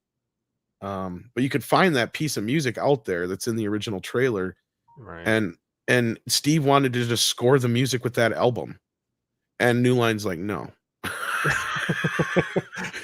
And he goes, in retrospect, they were right. He goes, it would have been a much different movie. It would have made it feel different, blah, blah, blah, blah, blah. And like, you can tell because that heroic theme that they got going on in that fucking trailer is kind of off. It feels like something from like a 1980s superhero movie or something. Right. But John Duprez came in and did what I would consider probably one of the greatest synth type soundtracks, probably since, Harold Faltermeyer had done Beverly Hills Cop or Top Gun. Yeah, it's synthwave before synthwave, really. And it's a banger, like right from the beginning. And of course, the licensed music is really good too, and used really well, put into the movie really well. Which actually, I forget what the hell song is in his headphones, but you can actually hear it in the movie. Yeah. Well, that's the thing, is they made sure like almost every one of those songs is in here. They had a great deal with SBK because you guys brought it up earlier before when I went to grab the score soundtrack. But yeah, you had MC Hammer and High Tech 3, which eventually became Technotronic, even more famous as Technotronic. And then and now the Turtle Power song, like a famous rap producer now. Yeah. And then you had the Turtle Power song with Partners in Crime, which I think peaked somewhere around number 5, I think, on the charts, and even higher in the UK. Way better than the Ninja rap. I agree. Yeah. Way better. You know what's funny is, you've ever heard the other version of that song? Because where they had to have the Teenage Mutant Hero Turtles. There's a version of it where they took out the word ninja and it's replaced with hero every time. You can hear it at the end of the German Blu-ray or the German DVD. You can hear it at the end of it. Yeah. Jesus. Yeah. It's kind of funny. But then you got Chief Stearns, who just seems like some guy they just pulled off the street in New York. Just said, here, you want to play this guy? I mean, like he's such a mob boss for a police chief. Like that's the best part I love about it. He's like, he literally calls to blackmail the journalist to get his son released. And it's surprised they didn't have some weird tie with him and the Shredder, but they didn't. And I'm glad, because that would have made it even cheesier. But yeah. Because that's what they would do now. No, I think it's brilliant that they didn't, because they are technically making fun of the ineptitude of the police in this situation. Like, if they connected him to the Shredder, that would just, number one, it could go in one direction, which is they're either a rivalry and they're at each other's throats, or he's in the pocket of the Shredder, in which case you're making the story bigger than it needs to be. Exactly. And that's where I said that's something they would do now. Sorry. He wound up, Chief Stearns wound up being in a bunch of mob movies, and like he was a bunch of them. He was in the John Gotti movie. Like he was. Yeah.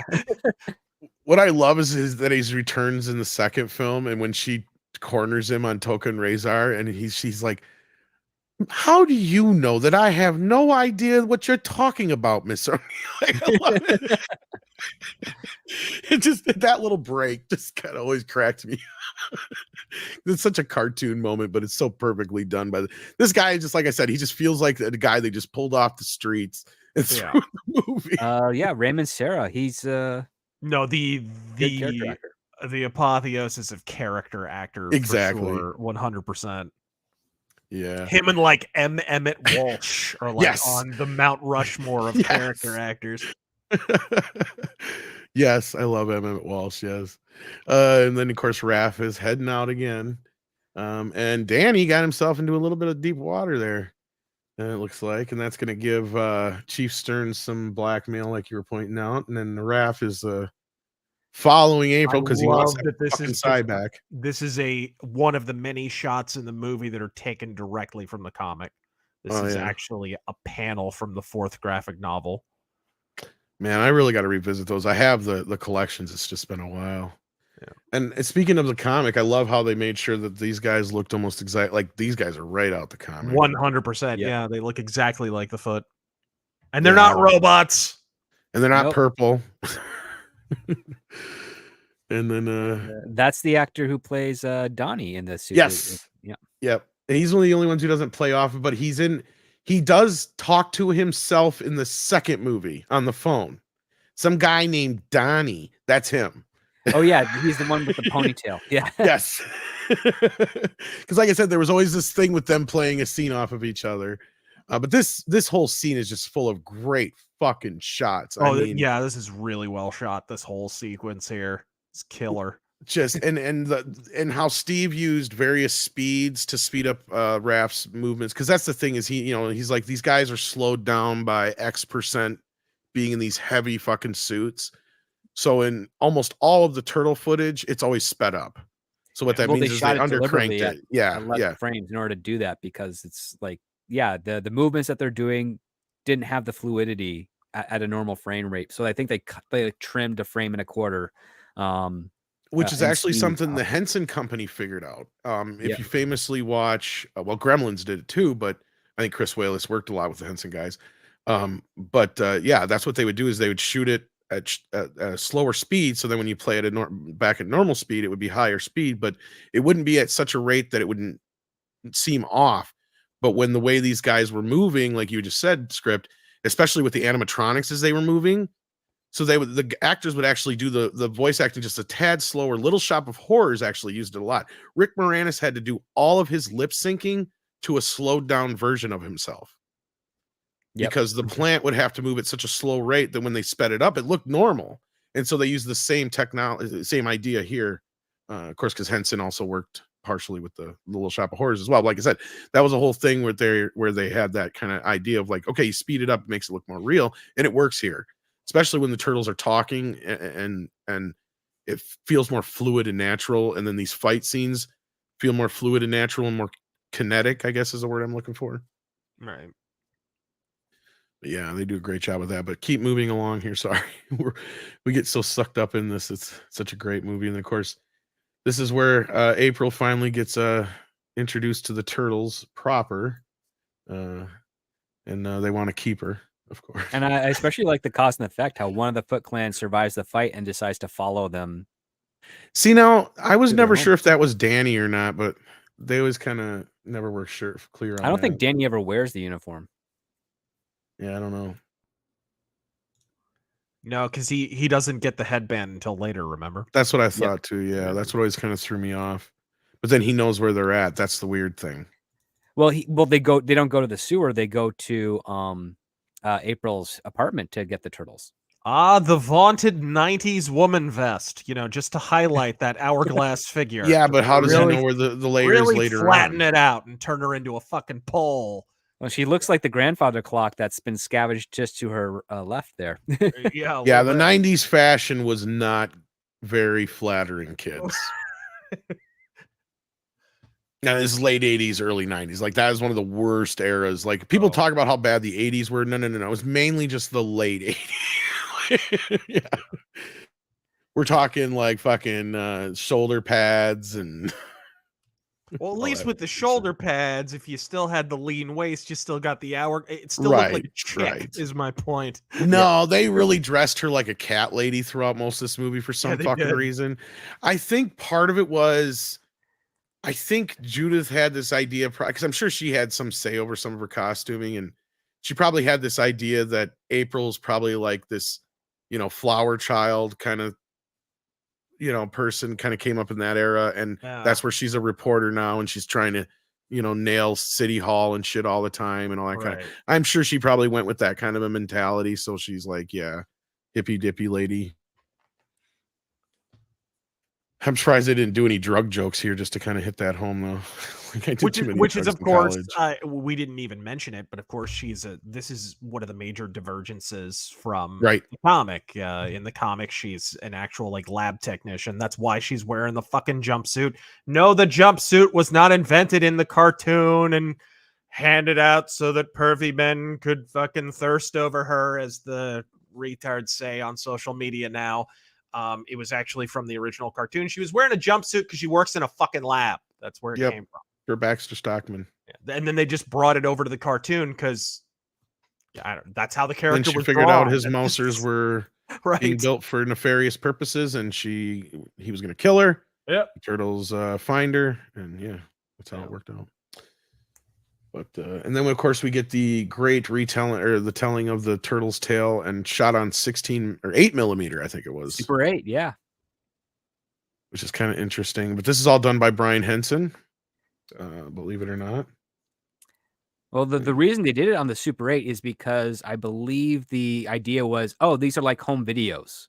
Yes. And that's why they wanted, and then to contrast with the current, the better quality of the 35 that they're shooting on to the Super 8, they're like, yeah, this is how we better convey that this is happening in the past. And 15 years ago, Super 8 in the 70s at least was picking up for a lot of home video recording. Yeah. Yep. But they were not too happy about it because they're like, yeah, it's Super 8. But the lower quality hit a lot of the special effects limitations that they had when they were doing this. Well, not just that, but I guess it wasn't they didn't have the safety film and all this other shit that they normally would have with 35, I guess, or something like that. Steve was saying in the commentary, but yeah. So like the only version they had was this version or whatever. So if something went wrong, they're fucked. But yeah, this is all puppetry work, which is just amazing. And a lot of it's just black vinyl work. I don't know if you guys know what that means, but it's like where they would do what's the word? It's a Japanese word for puppetry, but like they basically like rod puppets in front of black velvet. Yeah, it's literally just a big black curtain, and then the puppeteers wear black, and then so to hide them. And you can almost see one of the poles right there. Yeah. Below the turtle. No, this is basic bitch puppetry right here. And actually, is it Kabuki or whatever? I can't remember. Yeah, and actually Splinter works more so that way. It's not a guy in a suit. It's more traditional puppetry with a little bit of animatronics thrown in. But this is kind of a little more similar to that. Yep. Which I love because they work in all sorts of different kinds of puppetry and in this, which is amazing. And then of course you get the proper intro to each one of the turtles one by one, which I thought was also fitting and great. And of course Raph is just being Raph. He's just happy he has his side tooth. His size back. Yeah, and he's happy with himself because he kicked some ass. So yeah. But I mean, just the production value that they put into this set is amazing. I love Splinter with the Mama's Family kind of look there. Yeah. Yeah. And of course, it's built 4 feet above the ground, so it could accommodate Splinter. Yep. And they didn't realize it, but the way that the ground worked there, they ran into I guess a natural spring or something like that, but it kept flooding underneath there, so they'd have to drain it out every other day. Otherwise, Kevin Clash would drown. Right. Like literally, because it was like full of water. Yeah. Because they had dug a trench underneath the set or whatever to accommodate. And and then I guess they also got blamed for a mosquito plague because of it. That was another thing that Steve Barron brought up too. Yeah. In North Carolina, they got blamed for it. Yeah. Then of course the turtles go back up to April's apartment and they have the pizza party, which is a fun scene. And really just more of a personality, getting to know the turtles and April and building their relationship. But then they get back, and of course reality sets in. Splinter's gone. And when I was a kid, I thought Splinter was dead. They didn't do a good job of letting us know what had happened. I just saw his chair all like fucking crashed and shit. And then we don't see him for like another, 10, 15 minutes or whatever. So by this point, I was like, oh my God, did they kill Splinter? Right. Well, this is where we start to get into totally the intention here. Yeah. And they play it off really well because the whole theme is, and the already the overshadowed theme earlier in the conversation with Donatello and Michelangelo was losing Splinter. Exactly. Yeah. So you have to have at least some kind of sense of peril of you're not sure if they killed Splinter or took him. And so you're kind of left to question. They handle that really, really well. And you don't see Splinter and like have it confirmed that he's alive until quite a little ways after he's taken, if I remember correctly. Until after the Shredder is introduced. Yeah, totally. That's probably the one thing I remember most besides the first time he says damn in the movie about seeing it in the theater, because I remember that moment of just the air taking that deep breath and going, oh, did they kill Splinter? And I just remember being on the edge of my seat for these next few scenes, and I was right there with the turtles, like on the edge of my seat going, oh my God, oh my God, oh my God. You know, until you said, like you said, and it was like 10, 15 minutes later when we finally see Splinter in chains, because we even get a whole scene with the Shredder before we even see him alive again, I believe. Yeah. Yes, Shredder's proper introduction is first. Yeah. And then that leads to Danny, because that happens after Danny spots Michelangelo underneath the kitchen table. What's interesting is that really isn't in the comic. That didn't really happen ever. He does get separated from the Turtles a few times, and then later on in the Peter Laird Ninja Turtles, Splinter dies, but he's never kidnapped by the Foot or any. This is totally an invention of this script, and it winds up being revisited in the 2003 show, which does kind of an arc like this, and the 2012 show, which also does kind of the same thing. So like this becomes a recurrent element, but this is totally an invention of this movie, and I guess it's novelization as well. Mm-hmm. Well, and it works. Like that's the thing, is these guys made sure that the threads they added to it benefited the story and didn't detract or, you know. Yeah, Splinter was attacked by Mousers. Somebody pointed that out. He was attacked by Mousers, and he winds up in like the TCRI lab or something like that. But as far as like a Shredder abducting Splinter thing, isn't not really a thing that happens. Which I wouldn't have a problem with if they did do a proper new series of the movie, or new series of movies, or a TV series based on the Turtles live action. I would like them to go with that, and then you could actually jump off of there with the Rat King instead of getting into Shredder right away. You can kind of build up to Shredder, have him be looming in the background for a while, like he's the one who's controlling, you know. So, well, like, would they be like what the Purple Gang would be? Or sorry, the Purple Dragons would be like the ancillaries of those. They're trying to like work their way into the Foot eventually. Yes, type of thing. Yeah, and then like he's the one who's funding Baxter Stockman, for instance, and all that kind of stuff. You find out later on, and I mean, you could all tie it all together, and you just don't need to jump all right into that stuff. But that would only work really as a series. I don't, I'm just saying. But anyway, moving back into this, of course. Oh, Danny's 13. Yeah, he's 13 and he's in trouble, and now he's being used as blackmail. And of course, if they made this movie in 2023, he would be a blackmail. But anyway. Oh. At least in the Netflix version. Yes. Trans. Don't forget trans. I mean, that's true. He would be a stunning and this is how he becomes a real boy, Razor. Yeah. But yeah, so, and then of course Danny happens to catch Mikey, which, and this is again where I wasn't so sure about Danny wasn't not in that scene before, as I thought maybe he's had a little training and that's how he happened to catch Mikey here. But maybe I was just thinking too much into it. But anyway, I think it was just Michelangelo not taking into account mirrors. Probably there weren't many of them in the sewers. In the sewers, yeah. But this was always a great shot too, where he's jumped up and he's hiding up there. Like this, I thought was a great bit. I always thought it was really cool how it worked out. The question I have is, where is Michelangelo now hiding? Yeah, I know, right? But evidently he was hiding somewhere, because he pops up and scares the shit out of April. Yep. And then you have another father-son moment, and Danny runs off. Hold on. Can we just pause and appreciate time to switch to decaf, April? Can we Time just to pause switch and appreciate the Michelangelo zinger? Yes. Back when zingers were good. And, that's something that still works. It does. The only one that I can think of in the whole movie that really dates it is the moonlighting bit. Yeah. That's not even that dated. And Bruce Willis is a big star. I mean, that was It's still enough. a hit show at the Yeah. time the movie was out. So, yeah. Right.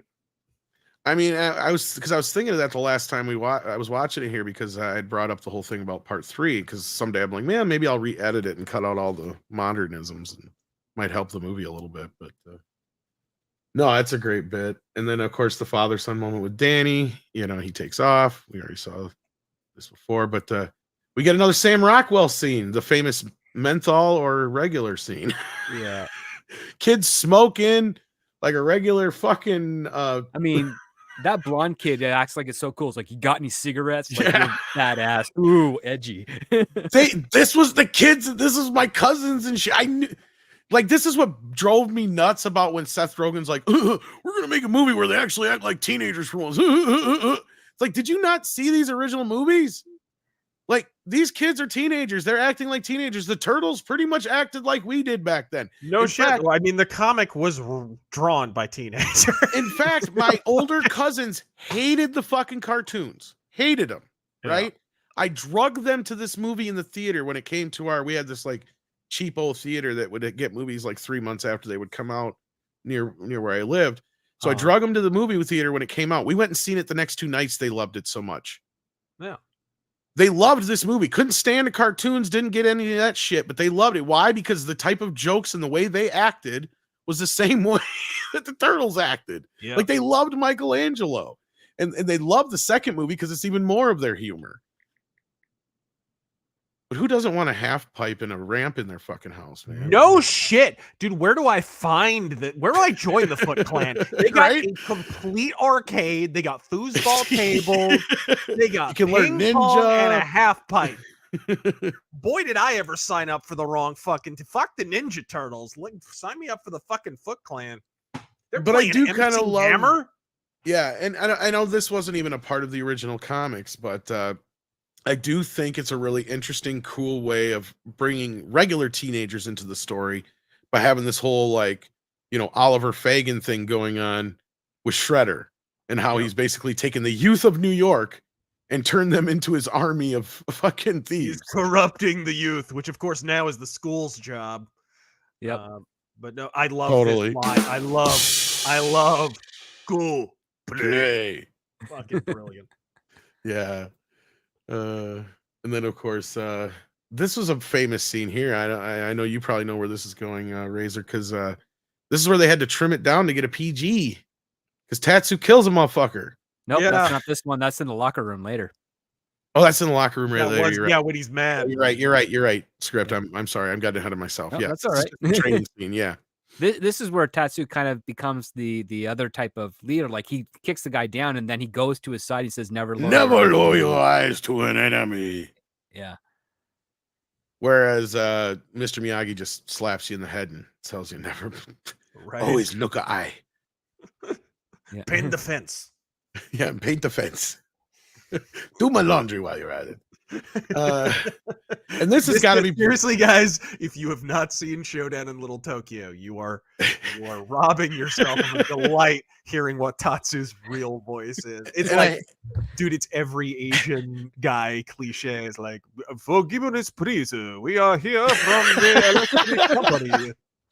It's fucking horrible. And now I gotta argue, though, to get serious again, this has got to be one of the greatest villain entrances, maybe even better than Darth Vader. Oh yeah. I mean, he quotes Darth Vader. He does, and totally on purpose too. Yep. Money cannot buy the honor that you earned here tonight. No, this has got a deleted bit though, because we actually get a demonstration scene from Shredder that is not seen in the movie. Yeah, and the way that it was storyboarded, it kind of reminds me of like the Chris Nolan Batman fights. Yes. Where there's like tons of people around him and he's just batting them away and shit. It sounds like it would have been like a proto Chris Nolan kind of a fight. And he doesn't even get off his knee. He like gets down on his knees or whatever. He never even stands up the whole time or whatever it is. Yeah. and he kicks the shit out of all of them.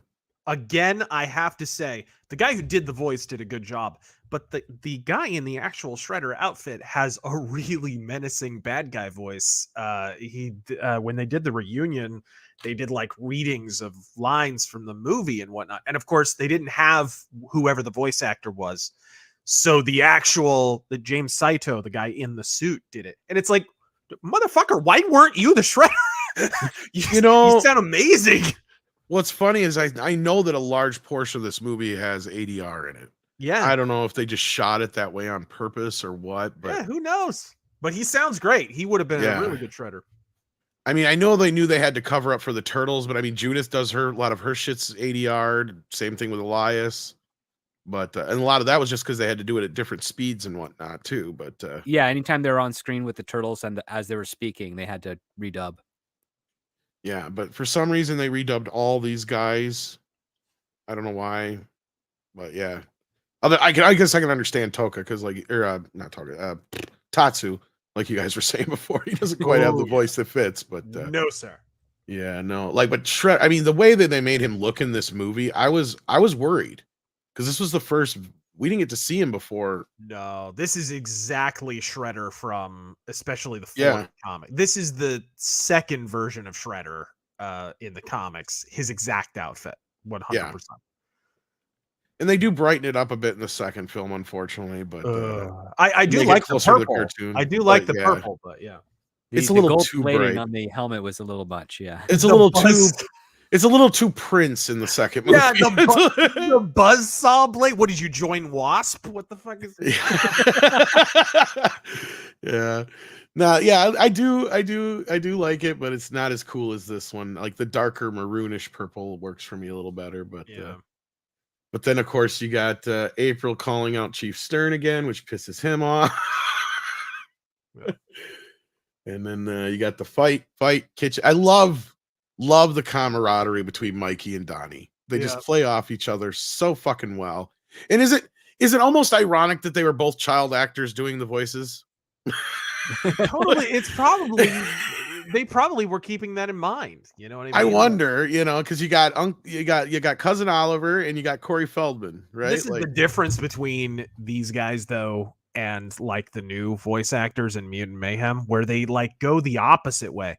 Here they cast child actors who are teenagers and have them act a little more adult.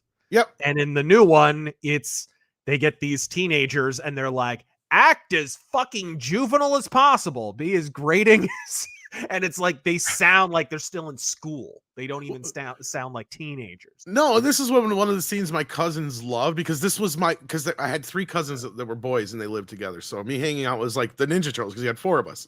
You had the oldest, who always acted like Leonardo, the middle one, who was a bit more like Raph. He was always a hothead, and then the one that was closer to my age was a lot more like Donnie, and I was more like Mikey because I was the little guy. I was just the goofball.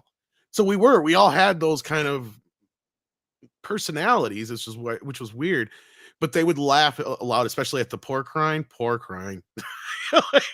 Fight, kitchen, yeah. This is way, because this was me and my cousin when those two would start fighting.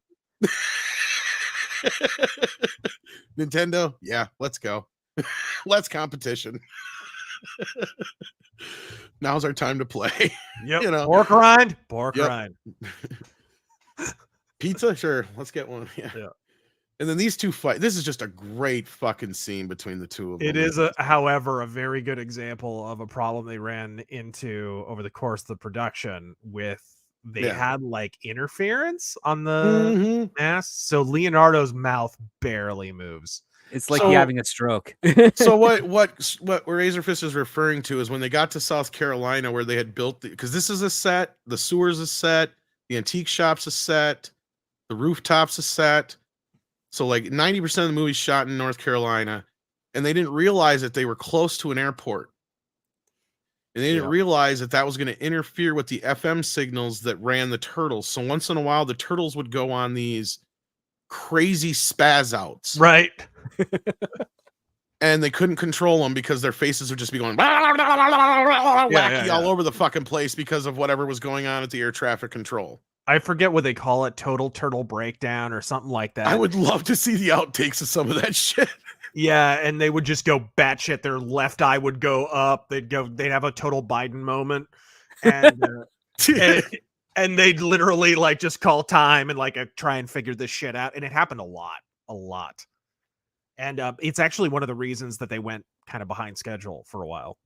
And I think it's also why they had Brian take over a lot of the turtle stuff afterwards, not just because of the technical wise, but I think he was shooting probably overnights and stuff when the air traffic was less active and such, to where, yeah, they could actually get some shit done without dealing with it.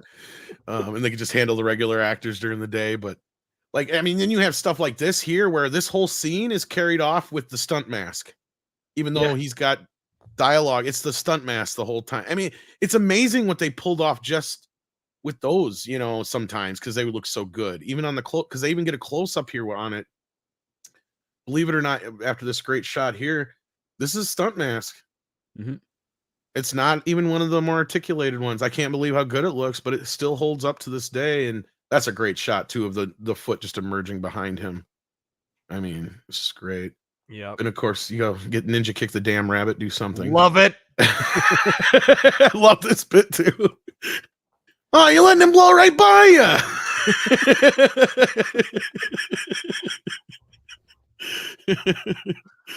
And of course, I love it because, you know, this is probably the first time they've had cable.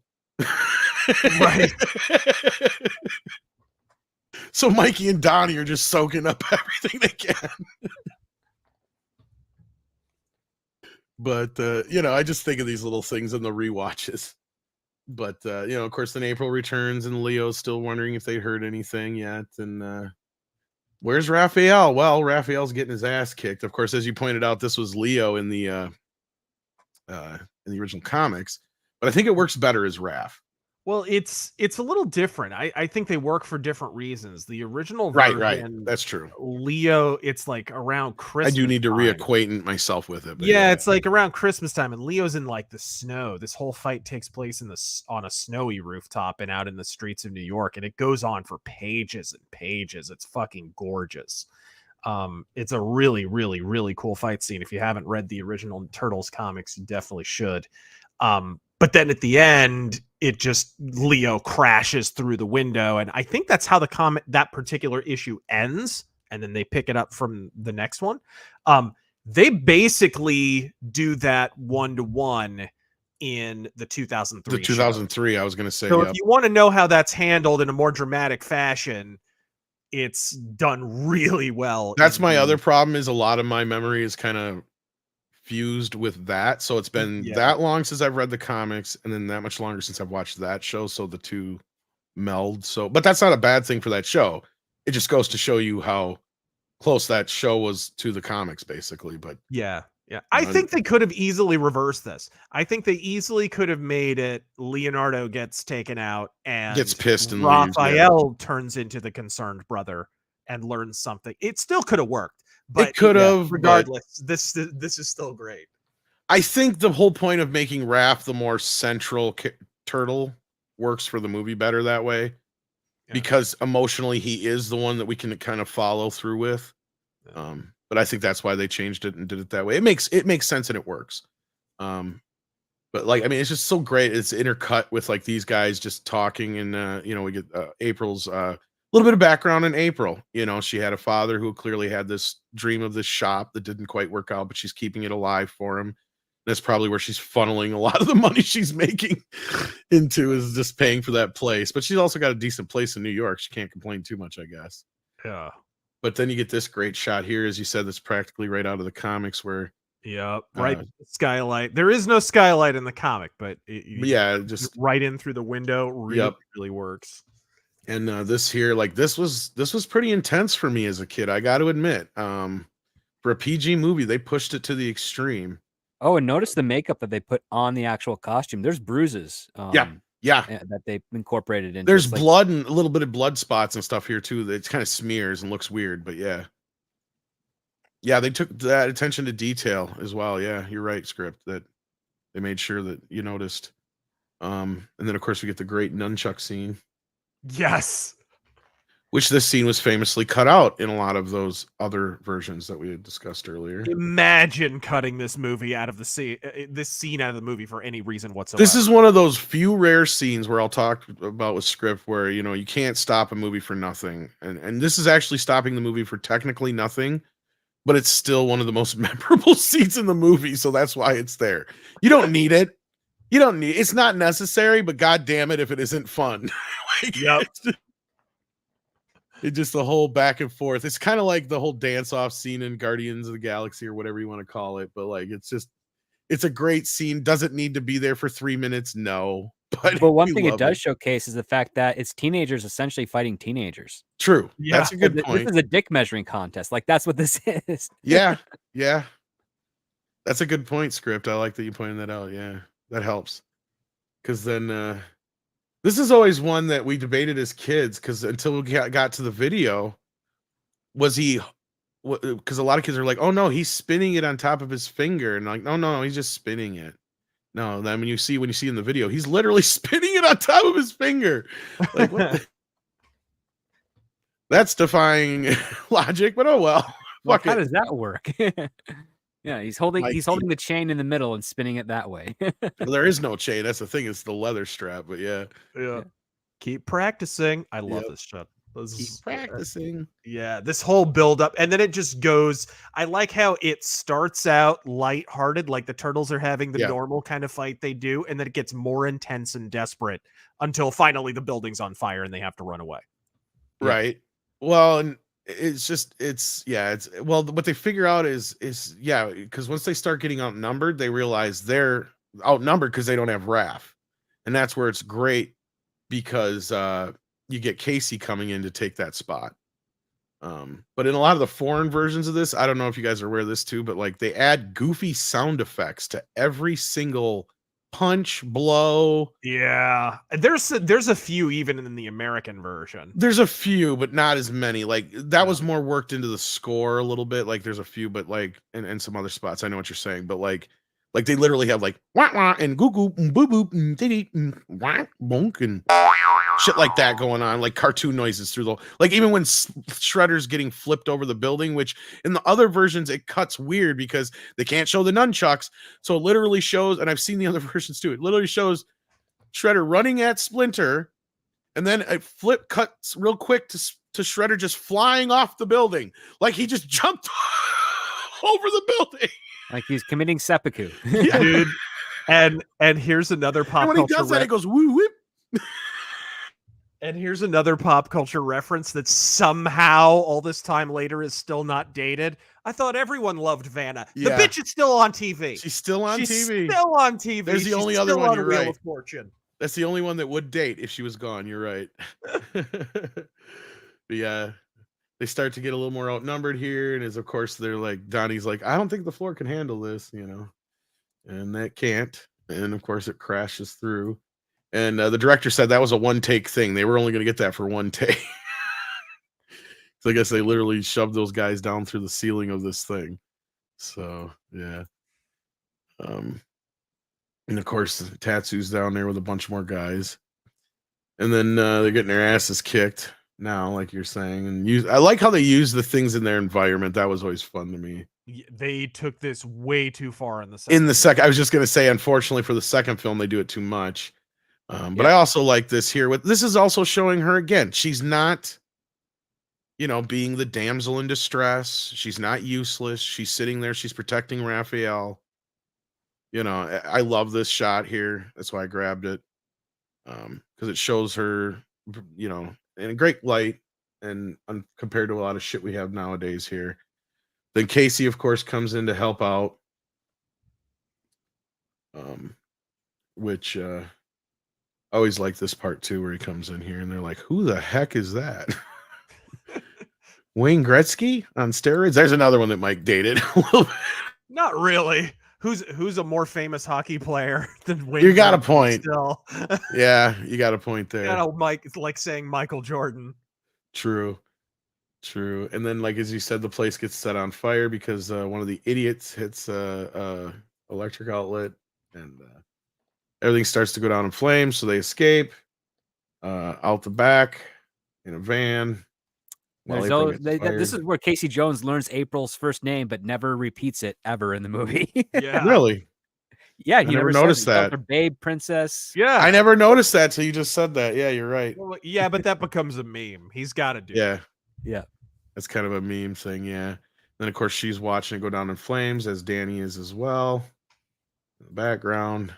And this of course leads to the farm, which is also in the comics. But wow, that water tower really didn't do any service to the burning building. Is this the first time we get to see Splinter? I think this is. Yeah, this is because this is what I was saying.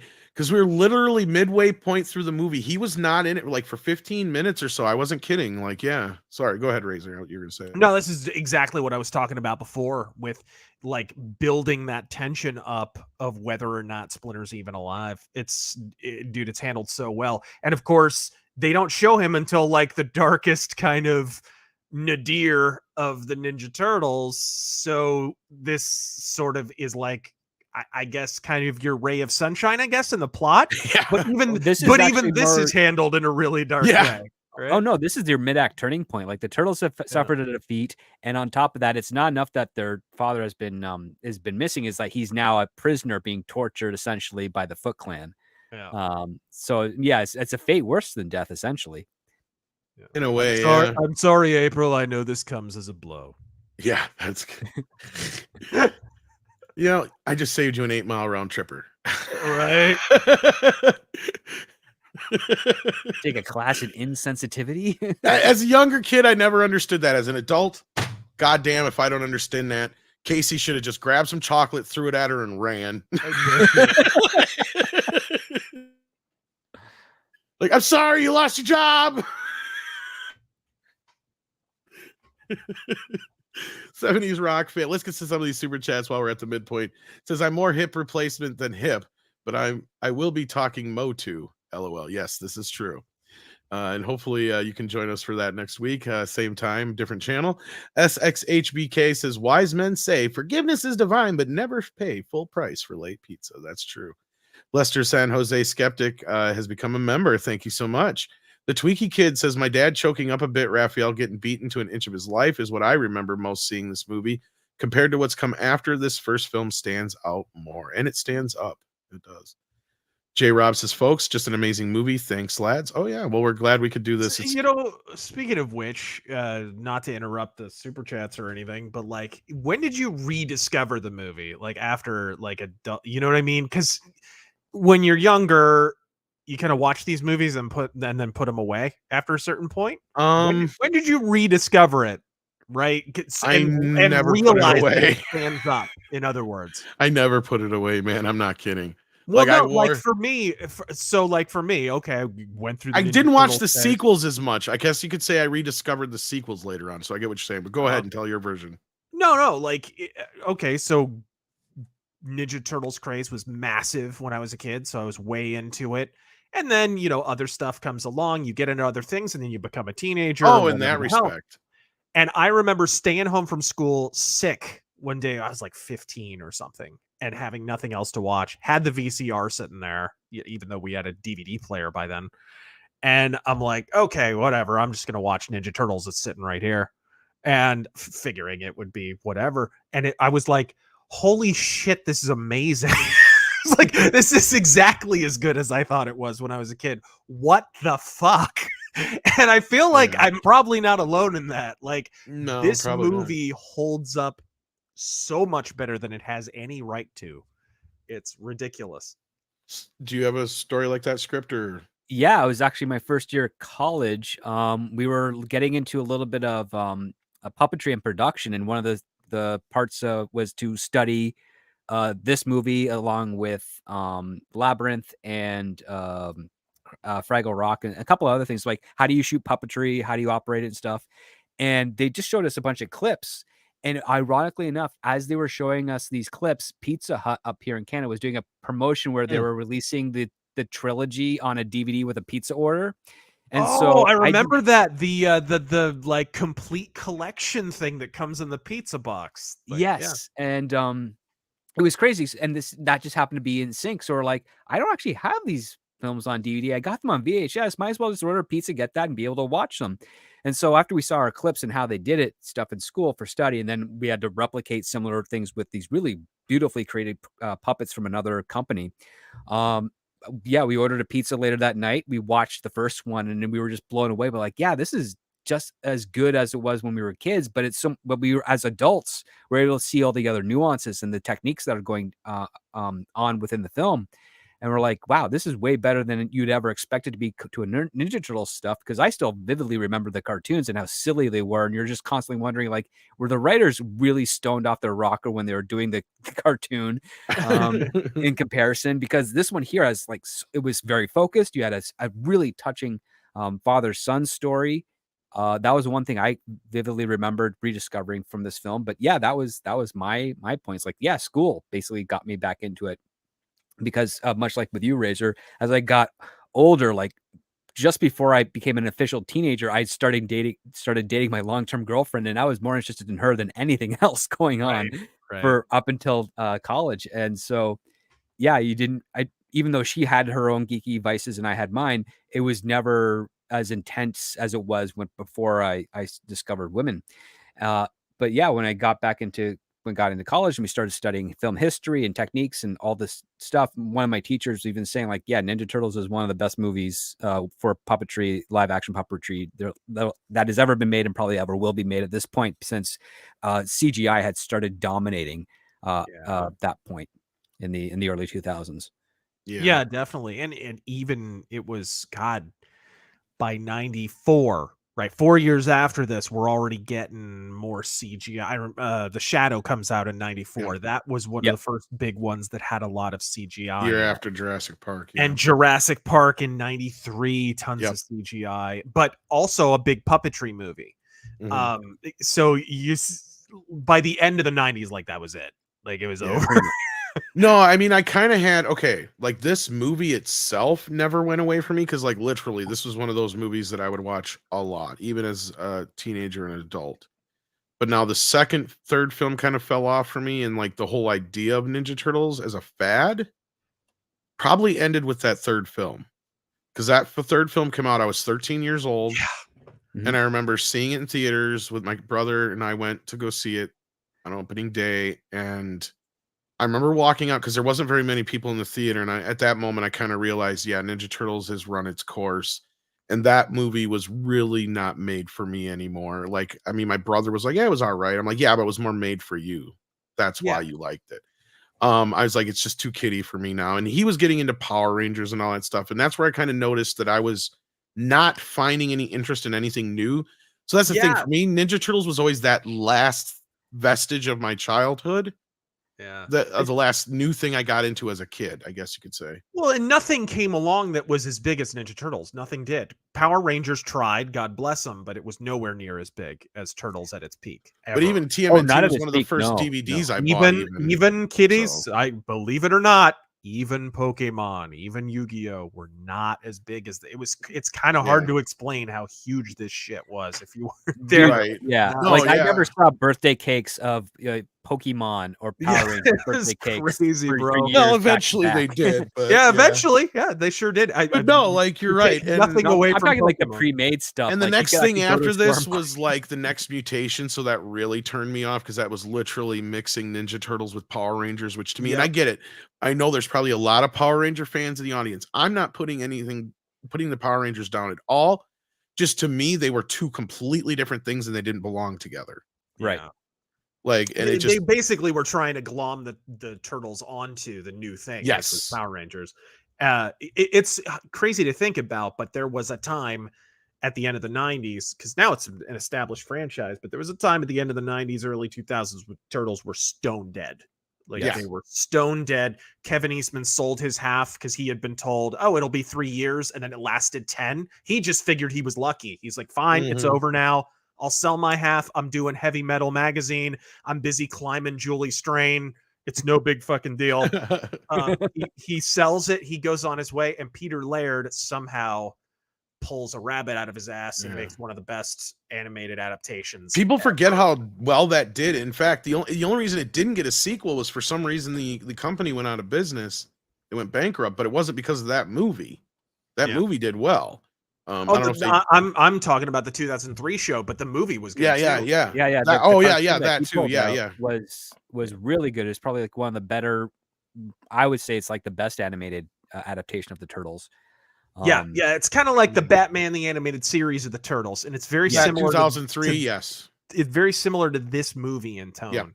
Yep. They made sure that they kept that tone.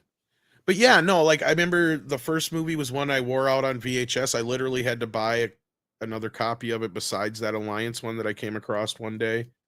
But it ended up being one of my early DVD buys as well. So I always had it. It was one of those movies I'd watch a lot. I didn't get to rediscover the second and third one until I finally hit DVD a little bit later in the DVD craze, actually. And then it was like I remembered not liking the second movie the last time I watched it, but now I kind of was like, it's not nearly as bad as I remember, and it's, I kind of have a fondness for it. I was like, whatever. And then the third film, same thing. I kind of had that, well, it wasn't as bad as I remember kind of reaction to it. But again, that was like 10 years after they had come out at that point. The main thing I get from those movies really is rushed. That's what they both feel like to me, is they both feel well, we can see the corporate bullshit all over them. Exactly. No. Yeah, they're rushing to get sequels out, and they don't give a shit how long they take or whether they're any good. And there was good stuff in them. And Kevin Eastman and Peter Laird even took a direct hand. Toka and Razor were actually original characters designed by Kevin Eastman and Peter Laird. But it still wasn't enough. It had become studio bullshit by then. Yep.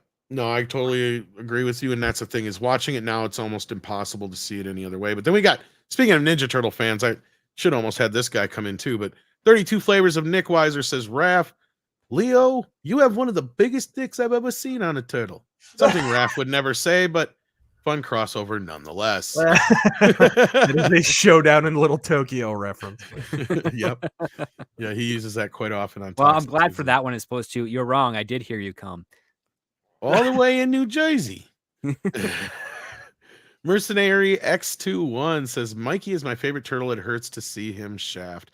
Yeah, I mean, growing up, Raph was my favorite, but that was just because when I was a kid, red was my favorite color. So automatically, that was my favorite turtle. When I saw this movie, it was almost kind of like a weird blessing that was like the one they followed the most. But as growing up, especially when I started taking Taekwondo and shit, I became really good at nunchucks. I kind of became a bit more fond of Mikey.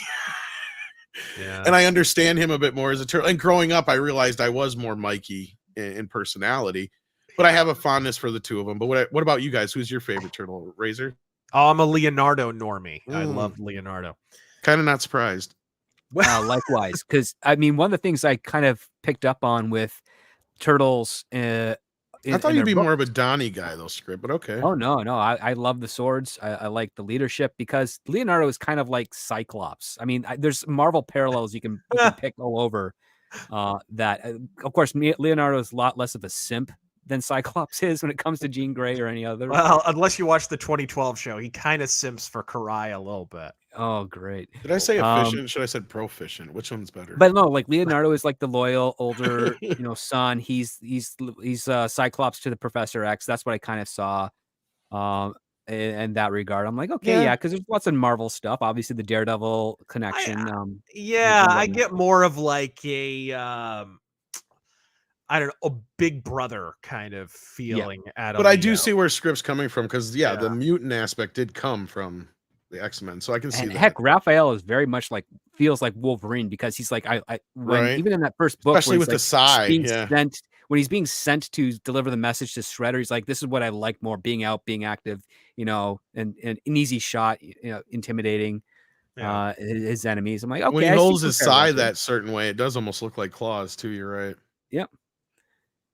No, I could see that. All right. You can tell that those two guys were definitely Marvel fans, like not just with the Daredevil, homage, but even the way that they're writing is very overtly serious, kind of Frank Miller-esque, but it's still fun at the same time, because you're like, yeah, it's named Splinter. They're turtles. They're mutants. It's ridiculous. They're fighting gang members in an alleyway. They hide in the shadows. Like it's got all these fun little like nods to we what never was even talked about the history of the turtles. Really, that's what's funny, is to this whole point I just realized it's the first time we finally really kind of dug into the Daredevil mutants. Because for those who don't know the history real quick, I think we should reiterate that part of it. The fastest version you can is that, these guys came up with this idea after smoking some pot and drinking some beers and staying up too late and drawing some stupid shit. And Kevin drew this turtle with nunchucks strapped to its arms and threw it at Peter, and Peter's like, it's a Ninja Turtle. And they go, that's awesome, Ninja Turtle. So then he had to draw one up him, and then his version was a little bit more anthropomorphic or whatever. And he's like, oh, it's kind of like a mutant or whatever. So then the mutant aspect came. I was like, well, we just make them teenagers and it'll be Teenage Mutant Ninja Turtles. The whole idea of that just concept came together over some weed and beer. Yeah. It wasn't even their first crack at a comic. Their first Mirage comic was actually Fugitoid, yep. Who wound up crossing over with the Ninja Turtles and having an awesome action figure that I owned back in the day. But it was literally an homage to Daredevil. It was like a simultaneous parody and homage to Daredevil. Yeah, they were like, well, what if what made them the mutants was the same vial of ooze or whatever that made Daredevil. If you watch the Daredevil Netflix series, when the kid pushes the old man out of the way and the gunk gets in his eyes, it gets down in the sewer too, and it mutates the turtles. They have the same origin as Daredevil. And then that's why they have Splinter instead of Stick. He's literally a splinter off the old block kind of thing, and the hand ninjas are the foot instead. Obvious, yeah. On and on. Well, the teenage aspect came in from the mutants because I think they said that the mutant, what teen comic of the mutants was big at that time? I'm trying to remember which one. Well, there was the Teen Titans, which was actually doing pretty well. That might have been part of it too. Because this was like what, 84 Mirage? Yeah, because that was the whole thing. It was them just pulling all this shit together one night and just, yeah. Basically, out the other end came Teenage Mutant Ninja Turtles. Yeah. Like a meat grinder, basically, but it worked out beautifully. And then so they sold. I think they borrowed, what was it, $2,000 from their uncle, which I think you brought up earlier was Casey was kind of homage to him because he was a sports freak or something like that. I think if I remember right. Yeah, you brought up and they literally sold copies directly to comic stores. They went to each comic store and just sold them piles of their own comics, and it became a ridiculous hit, even compared to some mainstream comics. Yeah, they literally thought they'd be sitting around for years with just piles of comics that could never sell. Yeah. Little did they know, like they sold them all out and they were getting phone calls from the comic shops going, when are you going to do an issue 2? Yep. So they just kept doing it. And that's one of the reasons that the initial Turtles run kind of stops at a certain point, and then other artists do this kind of grab bag approach of they invited other independent comic artists that they respected to kind of do these one-off stories, so you get these crazy ones. Well, and that's also basically it was just this short thing. It was like they were laying the track in front of the train while it was steaming down the fucking railroad. Absolutely. And that's what happened is, like you said, that they had to have other people kind of come in and help them because they got caught up in this whirlwind of the licensing. Yeah. And I think it was Kevin or Peter, one of them had said in an interview where we just wanted to make comics, and next thing you know, we're heads of this multi-million-dollar company, and we didn't like our jobs. We didn't want to be bosses. We just wanted to draw. So they kind of became, the thing they didn't want to. But yeah. Well, that's actually the artist's curse, is that you become so successful, you turn into the very thing you despise that made you an artist to begin with in the first place. It's a hard thing to balance. It strained their relationship a little bit, from what I understand. It's not like they didn't hate each other's guts or anything, but they had a very cool relationship for a lot of years there, and only reunited a few years ago. Yeah. And really, Peter Laird was it for Ninja Turtles for a long time. He's still, incidentally, even though he sold the rights to Nickelodeon in whenever 2009 or whenever that was, he does still have the right to print 12 black and white Turtles comics every year if he wants to, but he hasn't. He just hasn't availed himself of it. He should, by the way. No, and Yeah. then at the same time, they got Eastman over there just signing off on anything just because he wants to get paid now. And Oh yeah, and he's signed onto some truly odious dreck. yeah, to see him go out there and say, "Oh, Mutant Mayhem's amazing, and our vision is blah blah blah." It's like, no, it's not. Come on, Kevin. You Well, know. he has to say that because he wants it to be successful because he know. gets a bigger paycheck as a result. It's Exactly. the compromising aspect of the industry. It's one of the things that, I mean, listen, I've had times where I've been between jobs where I'd be like, I'd kill to have to lie about a piece of something I wrote to get a bigger residual. I know. I get it. I don't blame him for it, but it's just one of those things where it's like, exactly Sadie.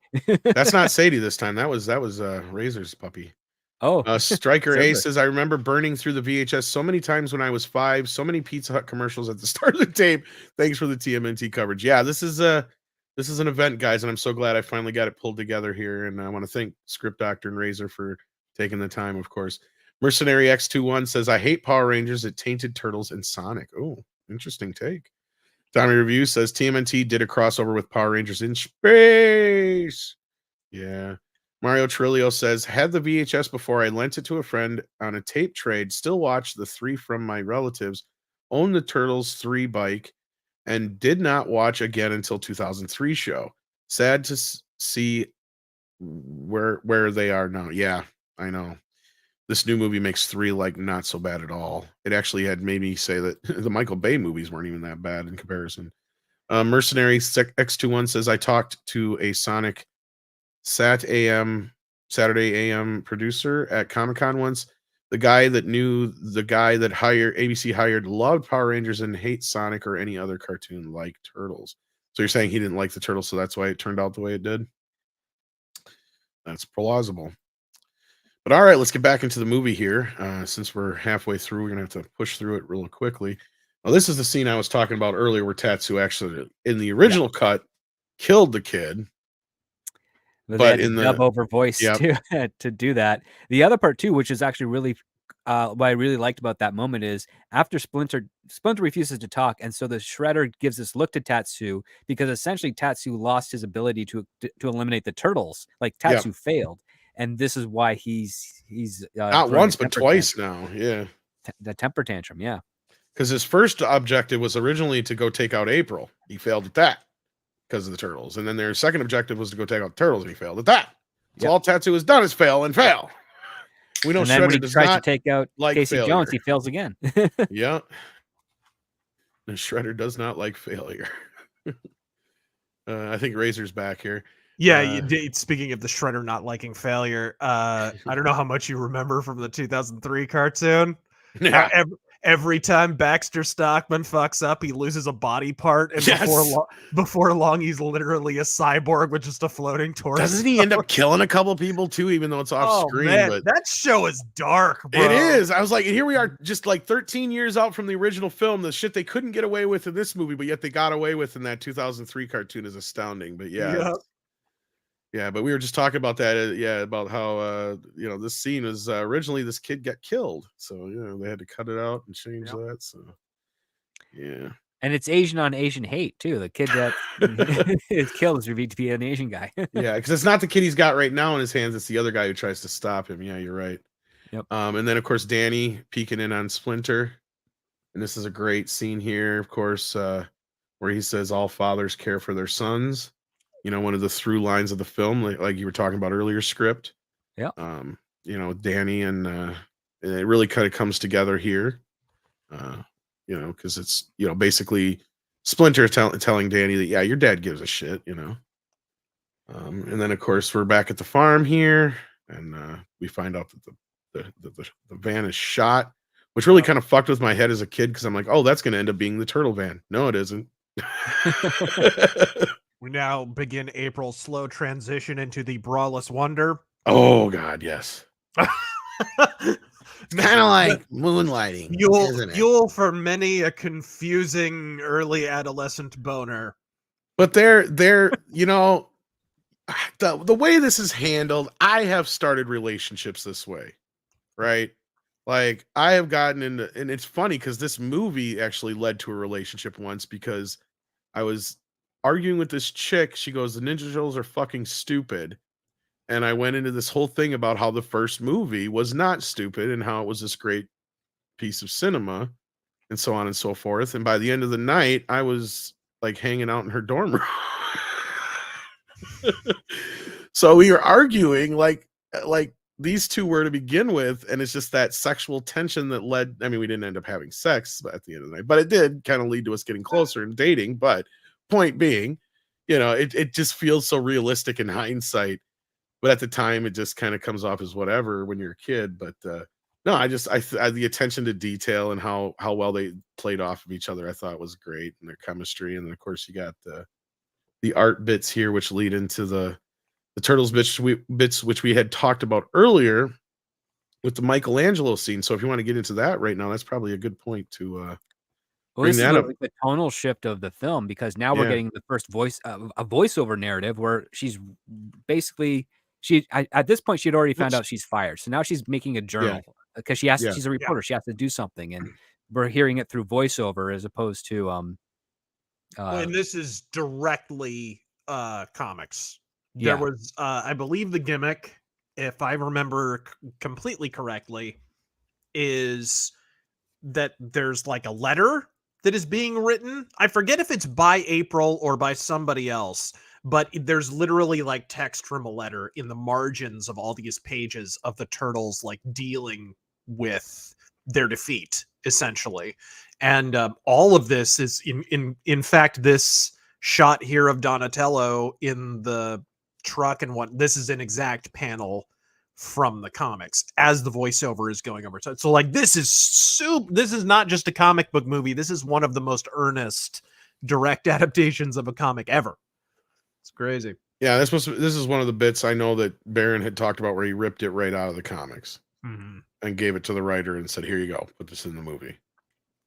But leading up to this bit here is where we get a lot of the deleted stuff with Michelangelo, and now I'd like to find the drawing out there if it exists. But as we brought up earlier, Michelangelo, this is where a lot of his story, we get to see him dealing with the loss of Splinter, which was brought up earlier with Donatello when Donnie asks him, what do you think it would be like without Splinter? And he avoids the question. And then here he's really dealing with a lot of anger and probably remorse and other things. And again, I've never seen the scenes. I haven't read the script. I don't remember if the novelization covers it all. I think there's remnants of it in the comic book adaptation, but even there, I think that's where I was never sure if they finished filming it all. Yeah. Because I've never seen enough of it in full form to know everything other than what script said, where, like he's beaten on the, for sure they have, bag. For sure they have a little bit of footage of him beating on the bag. And also they have the shot of him on top of the barn, and that is that's Michelangelo, not Raphael. So clearly some of it was shot. Clearly, I think most of it was because they probably shot all of this in one section before they even went to New York, because this would have been a lot easier to do first before setting up all the location stuff. So I would not be surprised if all the farm stuff was completed and they just had to trim it for time. Because that was in North Carolina. Yeah. No, and because that's the whole thing, is just him dealing with this, and he's not the happy-go-lucky Mikey. Because I think now that I think about it, I think there might be something in the comic too where he bites Donnie's head off for some reason, and it's all out of character for him. Because like you kind of have it set up where Donnie makes the crack about, it's kind of like moonlighting, isn't it? And then Mikey's just like, He doesn't laugh like he normally would. You know what I mean? Like he doesn't because that's like the whole. Yeah. Well, Michelangelo's story, at least what I could gather from the context of the film, is that the last kind of interaction he really had with his dad threw a book at him for not being, disciplined and like his other brothers. So he's probably dealing with it like, my dad's gone, and the last memory I have is of him being disappointed in me. Yeah, because I think Donnie says something to him about training too hard or something like that, and then that's where he bites his head off. So then. And then maybe they did shoot it, because I think that's where that shot where Donnie is walking outside and he's like that bug or whatever comes up behind him, and they just kind of use it as a funny moment. But I think that's where he leaves the barn at that scene or something. Yeah. Now I'm remembering vaguely. And it's interesting because without that scene, it casts the gag with the turtle wax in a different light. because Yep. I think that scene is meant to be like, oh, Mikey's gonna be okay.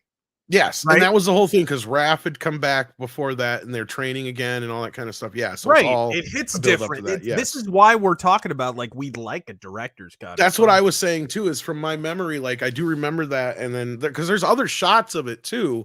Because not only that, I had like the sticker book and some other stuff from when I was a kid that had more scenes of it, especially the scene, leading up to because he's the one who figures out them fighting with. That was the other thing because he figures out them fighting with the whole not being able to see thing. The blindfolds, Yeah.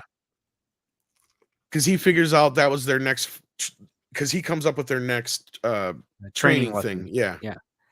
And this entire thing, like the very last shot of this montage where they're in the the field here, all four of them are blindfolded, or at least using their things to be blindfolded. Well, they each do it in the. I think they shot it where each one tries it, but like I think we only see Mikey's version of it here. But like that's the thing is in the setup. I think we see one of Mikey, one of Donatello, and then at the end it's all four of them fighting each other blindfolded. And because the whole scene would take a big chunk of the movie. So like I remember it being in the book, like because that's the whole thing is they each take their shots with the blindfold, and it's Mikey who comes up with the whole idea or whatever. But yeah. But he just shifts his mask to the side or whatever, and or takes the edges from the behind and just puts it over his eyelash, his eyes, because again, there's no tails like to the bandana or whatever it is. Yeah, but anyway, he just moves it to where he can't see. Yeah, and that's the whole thing. But yeah, so anyway, then that leads up to, of course, that was I think recut around. Like I said, they had the bit that was cut out because this. I think I'm trying to remember if in the book this happens after they talk to Splinter or before. See, because that's the other thing I was trying to say, and I think you got a point there too, Razor, is I think that whole scene with Mikey is supposed to take place after that, but the way they cut it in the movie is they go from this scene to the next morning telling them it's time to go back, to where this scene, I remember, if I remember right in the original version, this is actually the same day as this training scene, but it's them coming back saying now it's time to go back, and all this stuff happened before it in the original original cut, if that makes sense. Yeah. Okay, so like I have to go double check on that, but I have the original novelization, and I can probably check it for reference, but I believe that's the order it happens in that, because that was the whole thing is they after they see Splinters when they go back to training, and it's not the other way around in the movie because they just cut out all the ancillary training bits. Yeah, I guess that would mean like the meditation aspect is the final lesson of them working together as a team once more. Yeah. Kind of like that. That's so when they're saying, oh, it's time to go back, is after they were training, not after the Splinter scene. The Splinter scene was originally before that, I believe. Would have been the night before. So then coming back and it looks like it's morning, it's actually going to be evening is my point, right? Like this was after they were training all day long. Mm-hmm. They present it as morning in the movie, but it's actually nighttime. It's getting to be nighttime, as I think is what I'm trying to say here. But anyway, moving on, we wasted too much time on it. Because they get back to New York and that sets up the third act of the film, which this was why I was trying to figure out when did Danny, are you sure Danny wasn't that original ninja? Because he knows where the sewer layer is. How does he know otherwise? That is never explained otherwise. Yeah. No, it isn't. But that doesn't make a lot of sense. It could be that, but he's been talking to Splinter, and he that's what I'm thinking. That's what I had always taken from it. He had been talking to Splinter, and Splinter told him about the lair or something. I always thought he was one of those ninjas that traced down April because he would have known who she was. This is how I always saw it as a kid, and now maybe I'll check the novels to see if it matches up or not. But maybe that's why I thought that, because then he follows her back, or Raph back with her, April, in the first part, because he's the one who tells them how to get to the lair, and he knows about Splinter. He's the only one who knows about Splinter, and he knows because he was part of the team that kidnapped him. But you're right also, Razor, that he doesn't wear the bandana till the end, so I'm confused too on that. The other part too is you don't wear the costume until you've been trained as a ninja. Exactly. We've never seen him trained at all. Unless because he knew who April was, they made him go along, but he never did the fighting, because remember, he didn't get hurt. he followed Raph, so maybe he was hanging back the whole time. I can't remember, but Would, I got to read. I don't think they would do that because the whole ceremony is like you wear the uniform and then you wear the doji. But we never get to see his ceremony either. That's the other weird thing. No, he's just some guy in the crowd who goes master, and that's all you get from him. He's just this kid. He's a thief right now. He's not the ninja yet. But that's what I'm saying. Is that's when he tells them he knows where they are. That's what I'm saying. But he knows where they are because of April's apartment, not because of the sewer. That's already happened. Yeah, you're right. That always mixed me up as a kid. I'm still not quite sure about that, but because it still doesn't explain why he knows where the sewer layer is. I mean, you can't just find it. I'm sure it's like maybe Splinter explained to him where it was at, but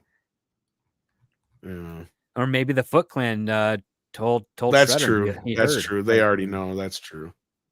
But why would he hang out there knowing that he knows that they know where that's? But why would the Foot ever want to hang out in a sewer though? That's true. Especially when of course that cool building with like the turnpike and pool and arcades. I'm sure I'm overthinking it, but this of course is one of the funnier jokes of the movie. You're claustrophobic. I never even looked at another man. I can't believe they got away with that joke. Right? That's a perfect joke. Nobody would have an issues with that because it's like, claustrophobia. Look it up in the dictionary. No, but he says I've never even looked at another man. He thinks he meant homophobic. Yeah, but because it wasn't said, you can get away with that. That's how censorship, at least in the 80s and 90s, worked perfectly. Absolutely. Oh yeah, no, I get you. But even then, at least it was a safe joke. My point was, but now you couldn't get away with it. Like, what is he talking about? It's like and then because April explains what claustrophobia means, you can further circumvent exactly what that little retort was. Which, thank God, I didn't have to ask my mom. Thanks to April. Like, yeah, at that point, as a 10-year-old or 9-year-old, I think it was at that time, is like, yeah, I don't know what the fuck claustrophobic means. Yeah, because then Danny gets one of the drawings, which also gets him in trouble later. And then, of course, Casey is sleeping in the truck. So when Danny wakes up, you can follow him to the island. And holy crap, does Casey Jones have a really fast clothes changing game? Like, yeah, I noticed that. Almost instant. When he gets into the suit, yeah.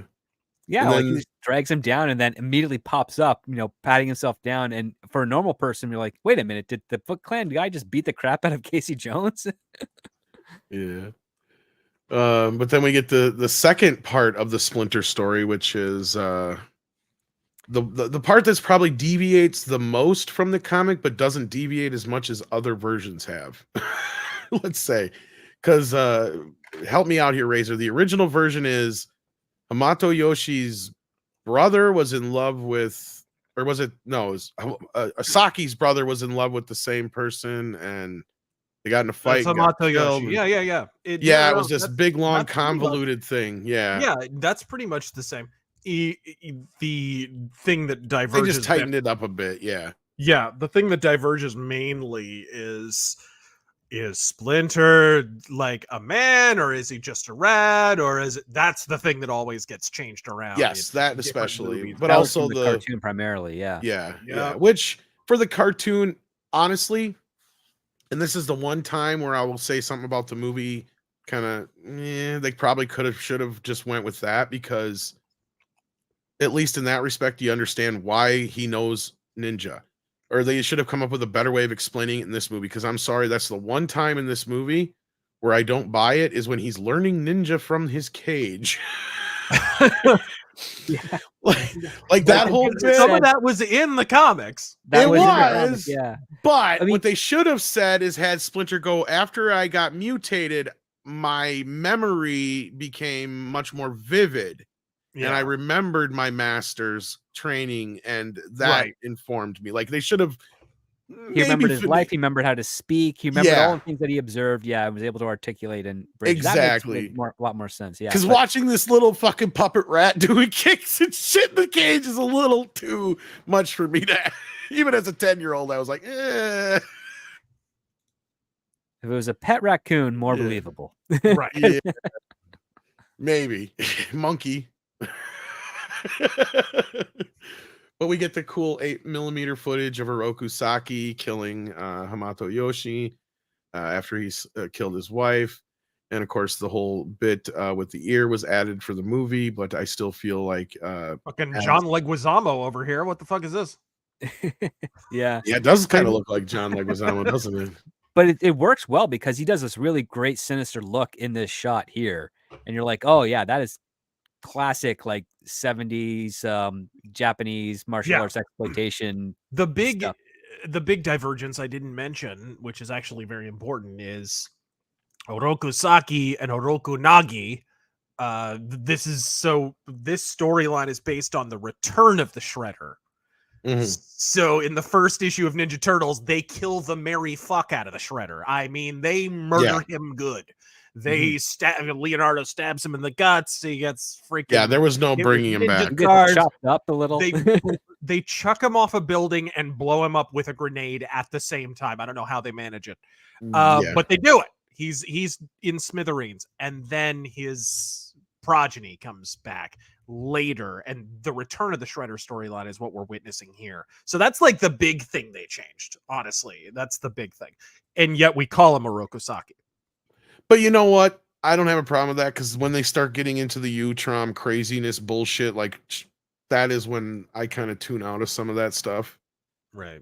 Like, well, I mean, that doesn't have anything to do with it. The space stuff was the 2003 show was the one that. No, but even in the comics, though, they said that the second version of the Shredder, he ends up being basically made up of these weird fucking mutated worms. He's a clone. Yeah. It's like a clone thing, but it's not a space thing. It's like but I'm saying that's magic. My point, though, is once they start getting into that kind of shit is when I kind of start getting. It's like ninja Satanism, kind of. It's kind of weird. Sort of the same thing as the Hand bringing Elektra back to life in Daredevil, right? That's clearly where they got it from. Yeah, but I like it more grounded. I like this version. Like I said, the only thing I would change now is I would just have it to be where you just add a line of dialogue to where Splinter's like, yeah, after I became mutated, my memories became vivid, like I said, and like Script said, I could remember all the, training my master did and blah, blah, blah, blah, blah. But then, of course, you get the moment here where Danny realizes, that Oroku Saki and the Shredder are one and the same. So he goes and he gets Casey. Casey's there, and he runs into him, and he's like, they're going to kill Splinter. So Casey helps him. And, of course, on the way out, they get stopped by Tatsu, who goes one-on-one with Casey, and Casey kicks his ass. Last Codius really enjoying his hair while he still has it. Yep. Never called the golf adult game again. I think this is a wig, man. He probably was wearing extensions. He had long hair in a lot of other films at that point in time. Yeah. It might be his real hair. You could be right. I think it is his real hair. No, it got up, excused itself, and left the room sometime in the 2000s. I was gonna say it wasn't too long after this. Yeah, it was actually really short. I think he was. I'm pretty sure in the third movie he's wearing a wig, but sorry, go ahead. Yeah, he's wearing a wig in the third movie because he was like 30 here, and I think he started losing his hair shortly after. Yeah, because by the time he's in like Simone and shit like that, he's almost completely fucking bald on time. But he's good in that. Anyway, and then we got the Turtles simultaneously fighting. As we were brought up earlier, it's kind of like they're leading their way. The foot are retreating as the Turtles are following them out the sewers up onto the streets, and they're leading them slowly up to the rooftop, where the boys go face to face with the Shredder, where they meet him for the first time. That's a little ahead of myself there. Here we go. And as Mikey says, look at those shoulder pads. I know, right? Yes. The Shredder, and that's what's funny. We know the Shredder's not blonde. Yeah. You know what's funny is they came up with the Shredder exactly like you think they did. Like they were fucking around one day, and they had a cheese grater. They were probably making pizza after smoking a bong. Actually, believe it or not, drugs were not involved. Neither of them did drugs. I've heard different stories. I heard they were smoking a little bit of pot the first time. No, neither one has ever said that. I thought I heard that. No. Peter Laird is a teetotaler, and if you've ever met him, you could definitely believe it. Well, I don't know about Kevin though. Yeah, I don't know, but I would say Chuck Lorre and the guys that worked on the cartoon show were the That's ones that very were- true. I was gonna say they definitely were. The guys on the show definitely admitted to that, but I could have swore that Yeah. one time they finally admitted after all the years, because it started off they were just watching some bad TV. Then it went from bad TV to bad TV and beers. Then I could have swore one time that Kevin said, "Oh yeah, we had been watching some bad TV and drinking a few beers and maybe smoking a little bit we shouldn't have or something like that." And we came up with this idea. I swear he said that, but I could be wrong. I thought they just wanted to seem straight laced because that was at the Just Say No era when this first came out. So like, I could be wrong. You could be right. I don't know them that well as far as that goes, but I swear somebody said that in an interview once. But Script's right, because I do know for a fact that some of those guys talked about when they were, because those guys had an incentive on the show that any character they created that the toys decided to pick up, they got a percentage of the toys. So they would sit there all night long smoking dope, coming up with the weirdest fucking shit you could think of. Yeah. And that's where a lot of those toys came from. So, like, And they were awesome toys and people bought them. yeah, I still do. But yeah, you get this great bit here where they're going one-on-one each with the shredder. And of course, Leo says, I'm pretty sure this guy knows where Splinter is. So they go after him. And Leo gets himself in a bit of a spot, but he gets a shot in at Shredder first, though. Oh, Raphael kicks Shredder too. Yeah, he does, but Leo actually cuts him. Makes him bleed. Yeah, he cuts him, and then he gets him. Gets him The down on the ground. dude, we talk about the animatronics and shit. The fight choreography in this part of the movie is really fucking amazing. Like, the whole movie is like, I mean, it is. It absolutely is. Golden Harvest, we didn't even really mention. We did bring it up, but we didn't get into Kung it Fu deeply, Masters, right? Every Kung Fu movie you've ever seen, fucking Golden Harvest. And they were at the top of their game here. Well, and that's where I said earlier, like in this movie, especially where they don't do it as much like they do in the second film for different reasons, where they actually use some of their environment was really reminiscent of, like the Jackie Chan guys and all that kind of stuff, you know, and that I felt translated well into the Turtle style. But yeah, so the Turtles have to make a choice. So they toss their weapons, which ultimately, of course, leads to Splinter getting his hands on a pair of nunchucks. So he sits there and taunts Saki in a great fucking scene. Like, this is just, I mean, almost like, I remember seeing this as a kid. I was just on the edge of my fucking seat. And even though that's like a fucking picture background, I don't care. It looks real. It doesn't look like it. No, it's really well done. Yeah. It's just, I mean, the way they did this, the world feels so real. And I know Kevin Clash is literally over that edge with his hand up Splinter's ass, but I don't give a fuck. The point is to allow you to suspend your disbelief. That's all it is. That's all it, and it does. It accomplishes that in spades. And I mean, this speech is just great. It's like, yes, Oroku Saki, it is me, and the whole thing is like, death comes for us all. Something much worse comes for you. For when you die, it will be without honor. Right as Shredder throws a knife at his head that he catches like a freaking boss. Like a ninja boss, exactly. Like coming in like fucking Kung Fu King here. And this is great how he flips out the nunchucks, gets him with the fucking nunchucks, and gets him with the fucking spear at the same time. Hangs him off the edge here just to give him that last fuck you, and then let's go. That's also kind of justified too, because in the comics, yeah, it's cool when the Turtles kill Shredder at the end, but I think Splinter deserves that. Like, he's the one who gets to get the last. I mean, even though Shredder. Well, he saves. Well, no, the way this is positioned, it's like Shredder causes his own death. It is in a way, but yeah. It's also, it's kind of that Dark Knight, I don't have to save you kind of thing. Yeah, basically. Well, I mean, it's not only that, but because the Shredder throws the blade at Splinter, he has to let go of the. That's true. To save himself. So Shredder is the cause of his own demise. Without honor. Yeah, but I mean, it's also, I like the fact that it's Dad coming to save his boys. Yep. Well, and Splinter, that was kind of this whole thing. Splinter always shows up when he needs to, and that's it. He doesn't overstay his welcome. And that's what I always loved about his character. He knows when to get out of the boy's way. He knows when he's needed. Even in the second film, he pops up, the one time, and that's it. Oh, yeah, he saves them from the net, even though Leonardo has swords.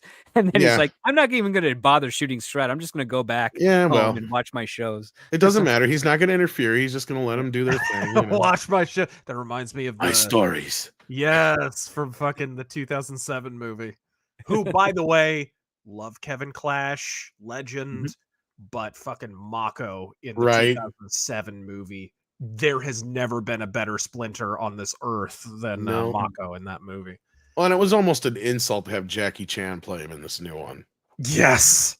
I mean, just the irony of irony. Like, not even going to get into that because they erase his background anyway, so that part don't matter about the whole Japanese thing. But I mean, come on, how do you not get the dude from? Have you seen Bullet Train yet, RazörFist? No.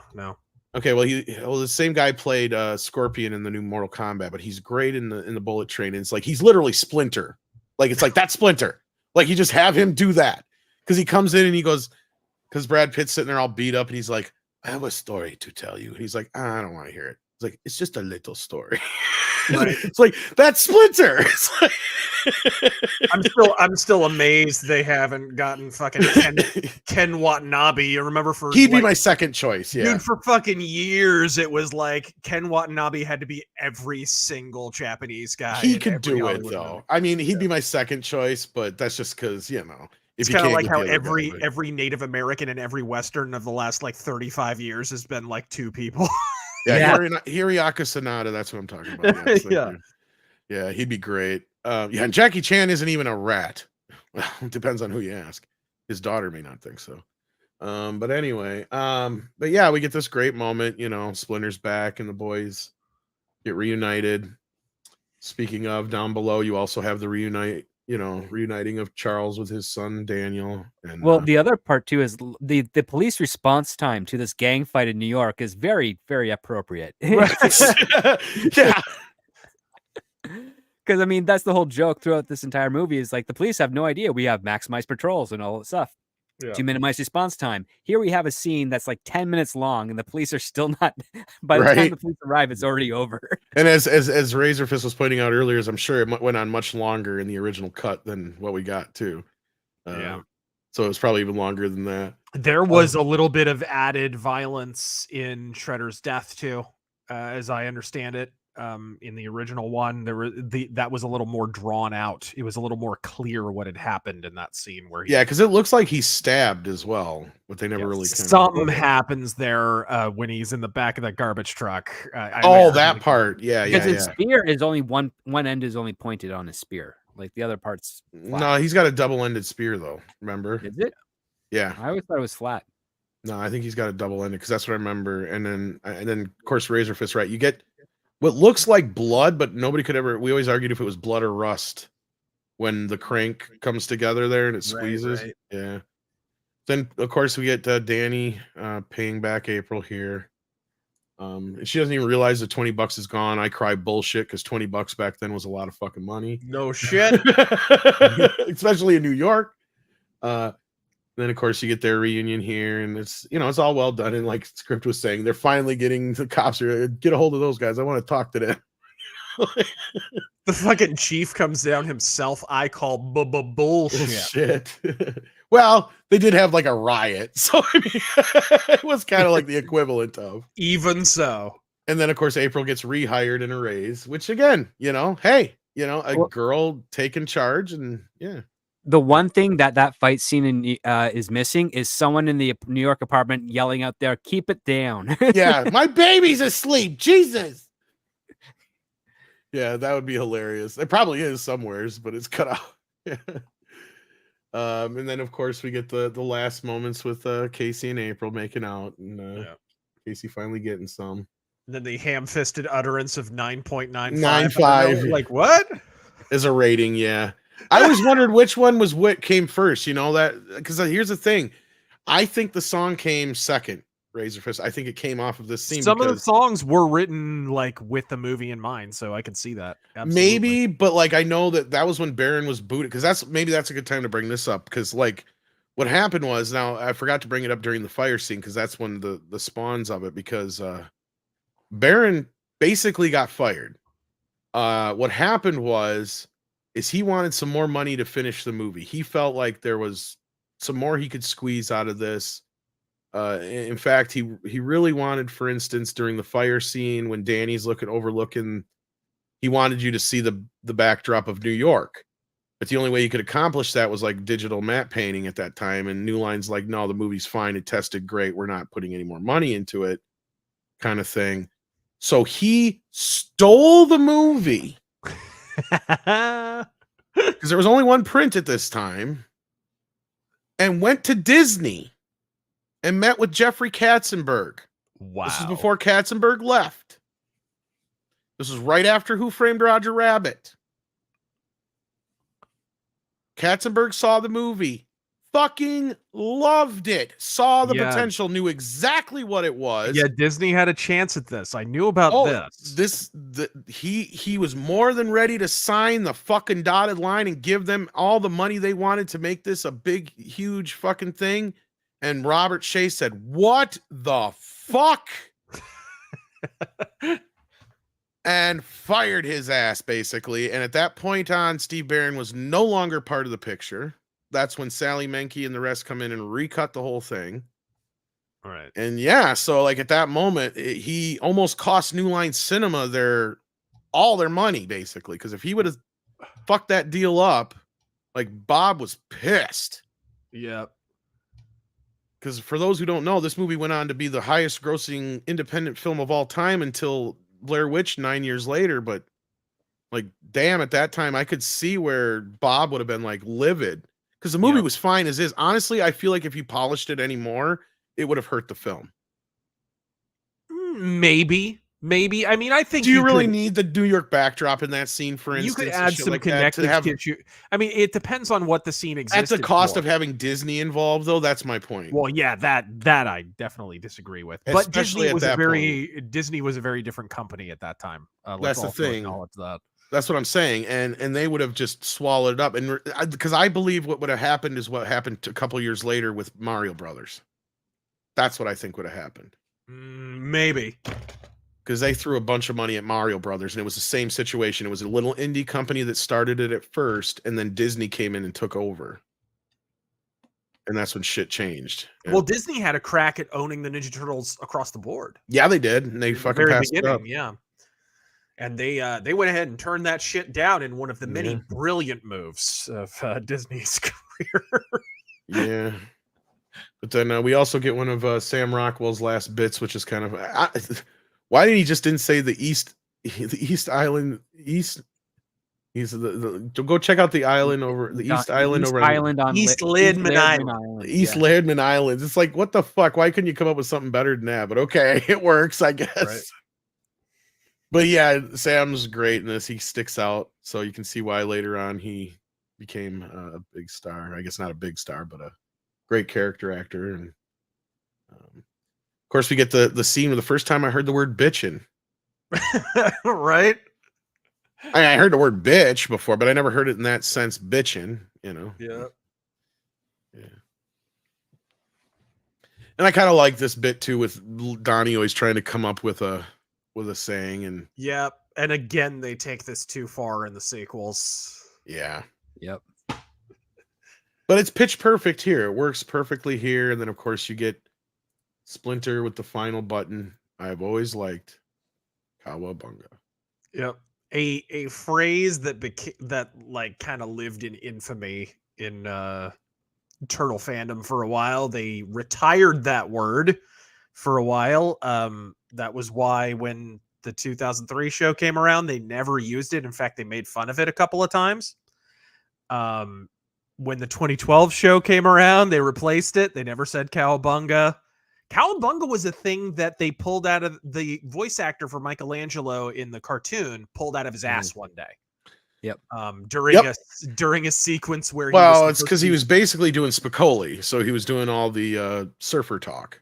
Yeah, well, not only that, but he was literally the sequence was he was on a surfboard. Yep. And so he just shouted that, and it was like, oh, do that next. Well, I don't know if they were on a surfboard. It was I think it was the scene when when Channel 6 floods, and he's on top of the desk, and he goes Cowabunga. That was it exactly. Yep. Yeah. And so he used that, and they just kept using it over and over again. So it's kind of this cartoonism that just sort of crept its way into this movie and then became like the catchphrase. Yep. And Peter Laird really didn't like it. So it was the first thing he removed when he was the only guy in town. Yes, The Simpsons stole it. Yeah. But those two things kind of came synonymous. Like, it may have just been one of those things where that phrase was just coming back into the vernacular and it happened to infuse its way into both, maybe because No, The because that would Simpsons have been 87 with the cartoon. So it would have, and The Simpsons came Oh, out. that's in right. You're right. Well, 89. The Simpsons, I'm trying to remember if Bart said it on the Tracy Ullman show because that was on 86, 87 season. Yeah. So that's what I was trying to remember. And I remember the first don't know. t-shirts, the first bootleg t-shirts of Bart were I'm Bart Simpson, who the hell were you? And Cowabunga. And him on a surfboard deal. And so I'm trying to remember which one did. You're probably right, though. I think the Turtles coined it, brought I it think back the Turtles into. coined it, and as part of Bart Simpson being a 10-year-old kid, They just borrowed it. he Yeah. should have been a fan of the Turtles, and that obviously they wouldn't have the rights to use it. So they'll just say, "Well, how do we convey that he's like a 10-year-old kid?" Well, what do the kids all say right now? Cowabunga a Well, lot. and they kind of have a nod to that because in part 2, they put the anti-muted shit In in a Bart Simpson glass. Which there's no connection whatsoever because like it's that's the only other reason I could think of they would do that because they had to have gone out of their way to get the license for that too. So, but no, like at the time, I mean, this movie was a phenomenon. Yep. I don't think and it was just one spoke in the wheel Right. of this whole fucking zeitgeist. That was, the only time I kind of got a whiff of that again. And I did see your Midnight's Edge video recently where there was a remark made where it was like, Nickelodeon hasn't really had success since they picked up the property. Not true. The 2012 show was big. It was good, but it wasn't. And it was big enough that it was the first time since I was a kid I was, on Halloween when trick-or-treaters came around, there were a bunch of kids dressed as Ninja Turtles. And I was like, whoa, where the fuck, what year is it? What the fuck happened? Well, that show was pretty big for a minute. It was. And what you just said there is why for a minute, and that's it. Because that's why I in my research for that video that I wrote, actually, I come across some stuff because I thought the rise of TMNT had come mainly because of the Bay film. No, it came about because the 2012 series Turtle Toys had fallen off. Yeah. So Playmates wanted to it was Playmates bugging them to reinvigorate it somehow. So that was why Rise of TMNT existed. I thought it was, and I was under the impression as you that it was a popular show that got canceled too early when it was the other way around. Yeah, it petered out is more so what happened. Yeah, it did. And it was the same thing kind of happened to the 03 show where it got to a certain point and it was like that last. And then you had deviating 5th seasons on that show too. I think was the problem is you had two different competing visions for the show after that point for a while there too, didn't you? If I remember right. And the original cartoon from 87 lasted 10 years, which is fucking unheard of. Unheard of for a cartoon, especially one directed at children. And not only that, it was one of the longest running Saturday morning cartoons on top of it all. Yeah. Most Saturday morning cartoons would normally get 1, 2, 3 seasons tops. Yeah. And for Turtles to go on as long as it did, not just in syndication, but it kept going on mainly because of the CBS deal on Saturday mornings. And that's when they revamped it and everything. It made it look a little more hard edge in those last few seasons. Yeah, exactly. But it was this movie and even the cartoon and whatever, it was kind of one tiny aspect of this huge ball of wax that never came back around, right? You've had these moments where the Turtles spike in popularity, 2003, 2012, right? You have these moments. Oh, and the other thing I should have mentioned, not just the 2012 show was popular, but initially the IDW Turtles comics were quite popular. For the first 100 issues, they're very much worth reading, by the way. But nothing on the level of what this franchise was in the 90s. It was barking madness. But yeah, so here's the alternate or deleted ending, I should say. It's not an alternate. It was supposed to come after all the stuff we saw, but it was supposed to tie into that bit with Raphael seeing the movie and them saying it's all far-fetched and whatever. But here you go. We were awesome! Bodacious! Bitchin'! Gnarly! Radical! Yeah. Totally tubulant, dude! These are the suit voice actors, I believe. Or I think these would be the puppeteer voices. Puppeteer, yeah, probably. Kawabunga. And And here, Kevin quite hadn't gotten his voice down yet either. Yeah. Well, they put some effects on his voice. Yeah. He's getting closer though. Yeah.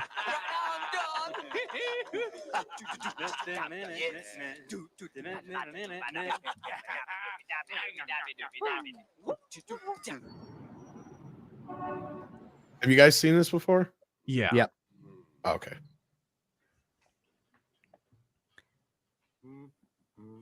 Yeah, because this is in the novel and in the comic book too. Yeah, it's in the comic adaptation, which is by Mirage Studios, by the way. Yep. They actually drew it themselves, so it's not some Yeah, knockoff. Kevin and Peter did the cover, but what's his face did the inside. Yeah. I just forgot his name. The guy who Jim Lawson. Jim Lawson. Thank you.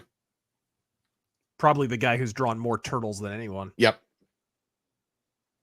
It's a little. These are very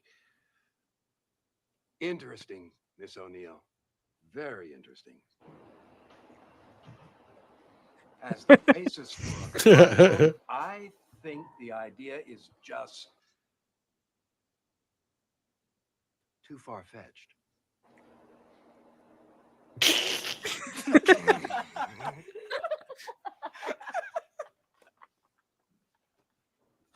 Oh, he just plummeted to his death. Yeah. TURTLE power. That's where that would come in then. Finally. Yep. And I can see why they changed that because yeah, the other ending just kind of caps it off better. I guess. Honestly, that's a good post credits. It would be great, yeah, to mix it in the credits somewhere. That'd been funny, yeah. Yeah, post credits that would have been fucking awesome actually for that movie, but yeah. All right. No, but I'd love to see the Stay Baron cut. It'd be nice, especially for him to come full circle, considering what he felt was to try and better the film. I understand what he was doing at the time. I mean, I feel bad for him in that respect, but at the same time, I still feel like the movie would have ended up the same way because, you know, I mean, at the end of the day, they weren't going to do a deal with Disney, even if he did, you know, didn't fire him, and they were going to edit the movie the way they wanted to either way. And as we pointed out, that led into the second film where they were already a little worried about the first film being dark. As soon as they got parents groups all over their ass after the first film, we knew there was no hope for the second film then. right. You know? And you know, they kept some of the aesthetic kind of here and there in the second movie. They held on to it a little bit, but not really. Ultimately, it turned into a fucking toy commercial. Pretty much. And a soundtrack commercial. Very much a soundtrack commercial.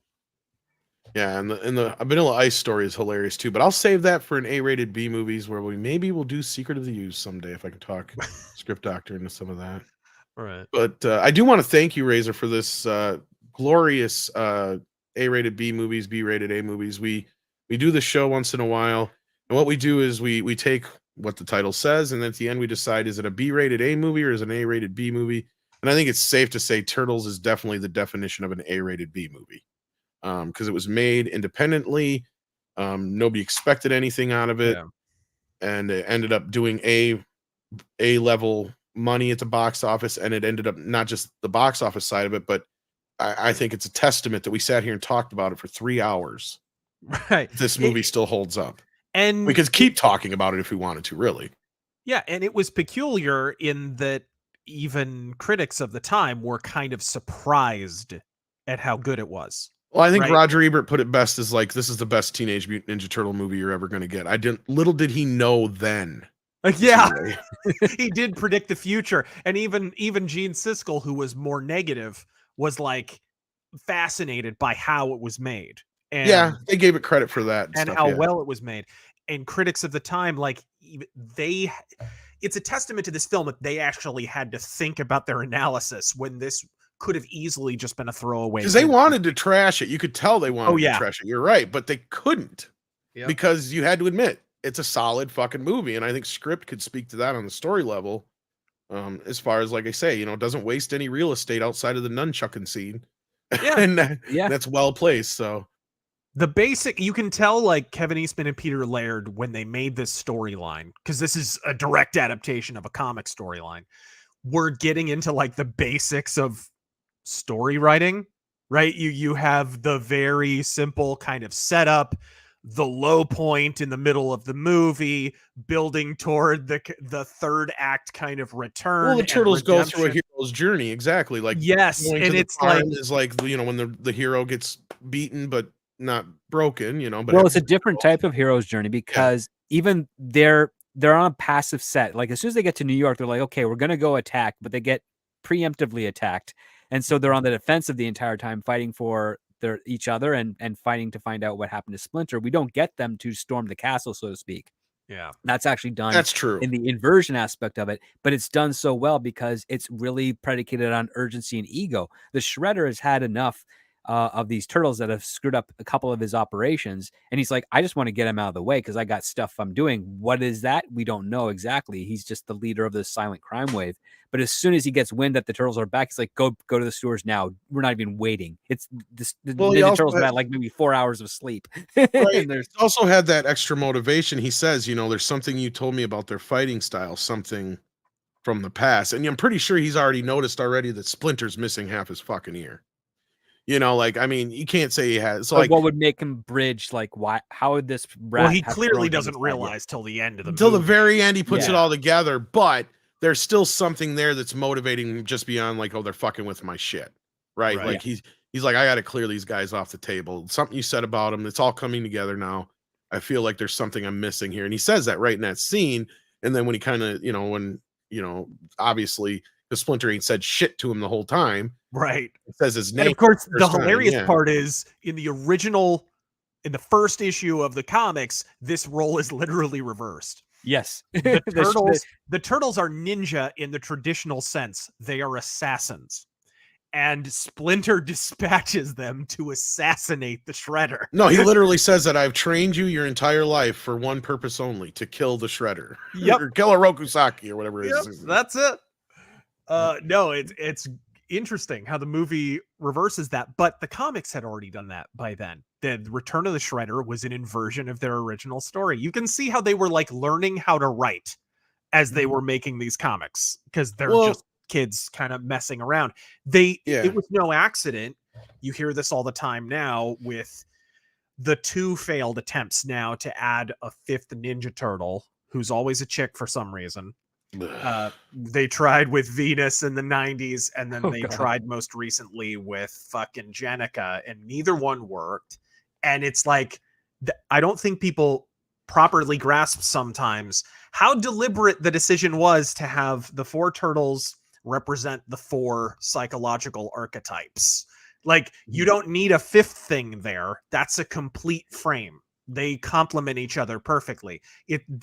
Jenica didn't work and Venus didn't work, not because they're a chick. They didn't work because they're the 5th Ninja Turtle. It doesn't work. You have a perfectly encapsulated like Cousin Oliver, the Ninja Turtle, exactly. Yes, they don't contribute anything.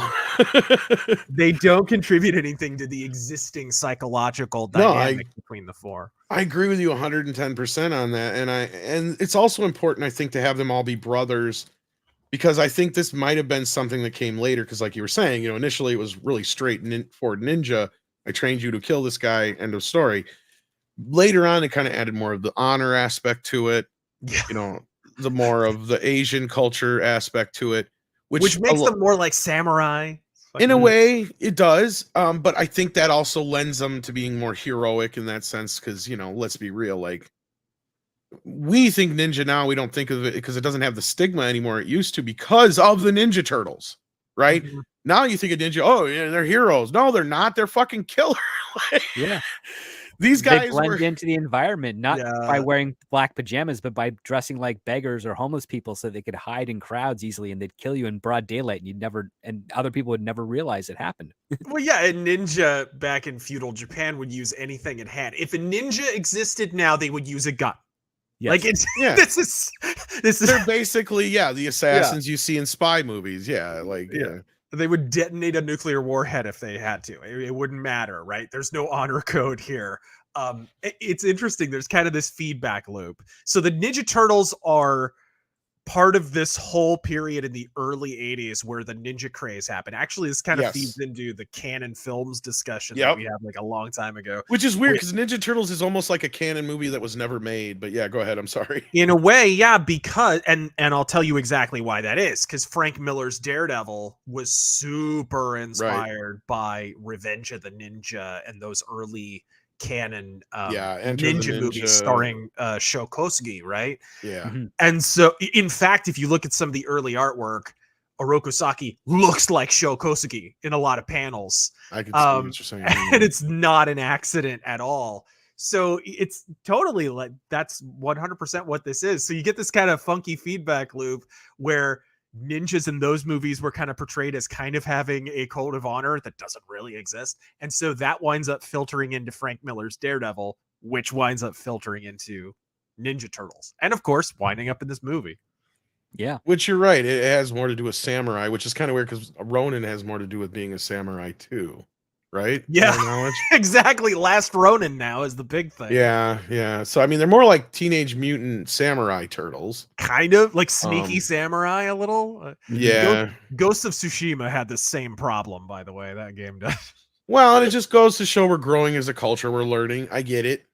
But on this last one, like I talked to Alan Ng about it over at Film Thread. I don't know if you know who he is, RazörFist, but I know Script does. And him being an Asian man, obviously from the name, I'm sure you could tell. But he brought up the whole fact of how this new movie erases all the Asian culture and how he found that like kind of shitty because he loved how the first movie embraced it. Right. And he brought up, a lot of that kind of stuff and how it was reminiscent, especially. And I'm sure Golden Harvest played a big part in why those movie especially that first movie felt like a lot like those classic kung fu movies coming from that's always struck me how it's like halfway a kung fu movie.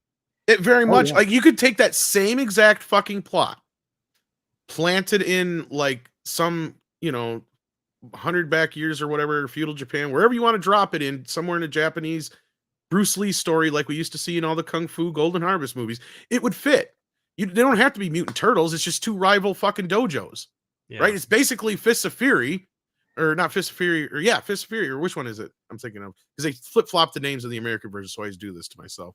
I think it's actually Fist of Fury. Yes, actual Fist of original. Fury. Yeah, because it's the two rival dojos. Yes, that's the one. Yeah, It's basically the same kind of story, but it's four brothers, and it's also about a love triangle that these four brothers are now affected by because their father was part of. Right? Yep. Like you could translate that so easily into a Golden Harvest type film. Mm-hmm. Or Chinese Connection, is that the one? No, Chinese Connection is what they called Big Boss in the US, I think. That's the problem with these fucking movies. Right. So it's like trying to figure out what order Final Fantasy is in. All right. So wait a minute. Final Fantasy 3 is Final Fantasy I'm pretty 6. sure it's Fist of Fury that is about the rival dojos. But anyway, go ahead. Well, actually, Fist of Fury is technically 2, Big Boss is technically 1.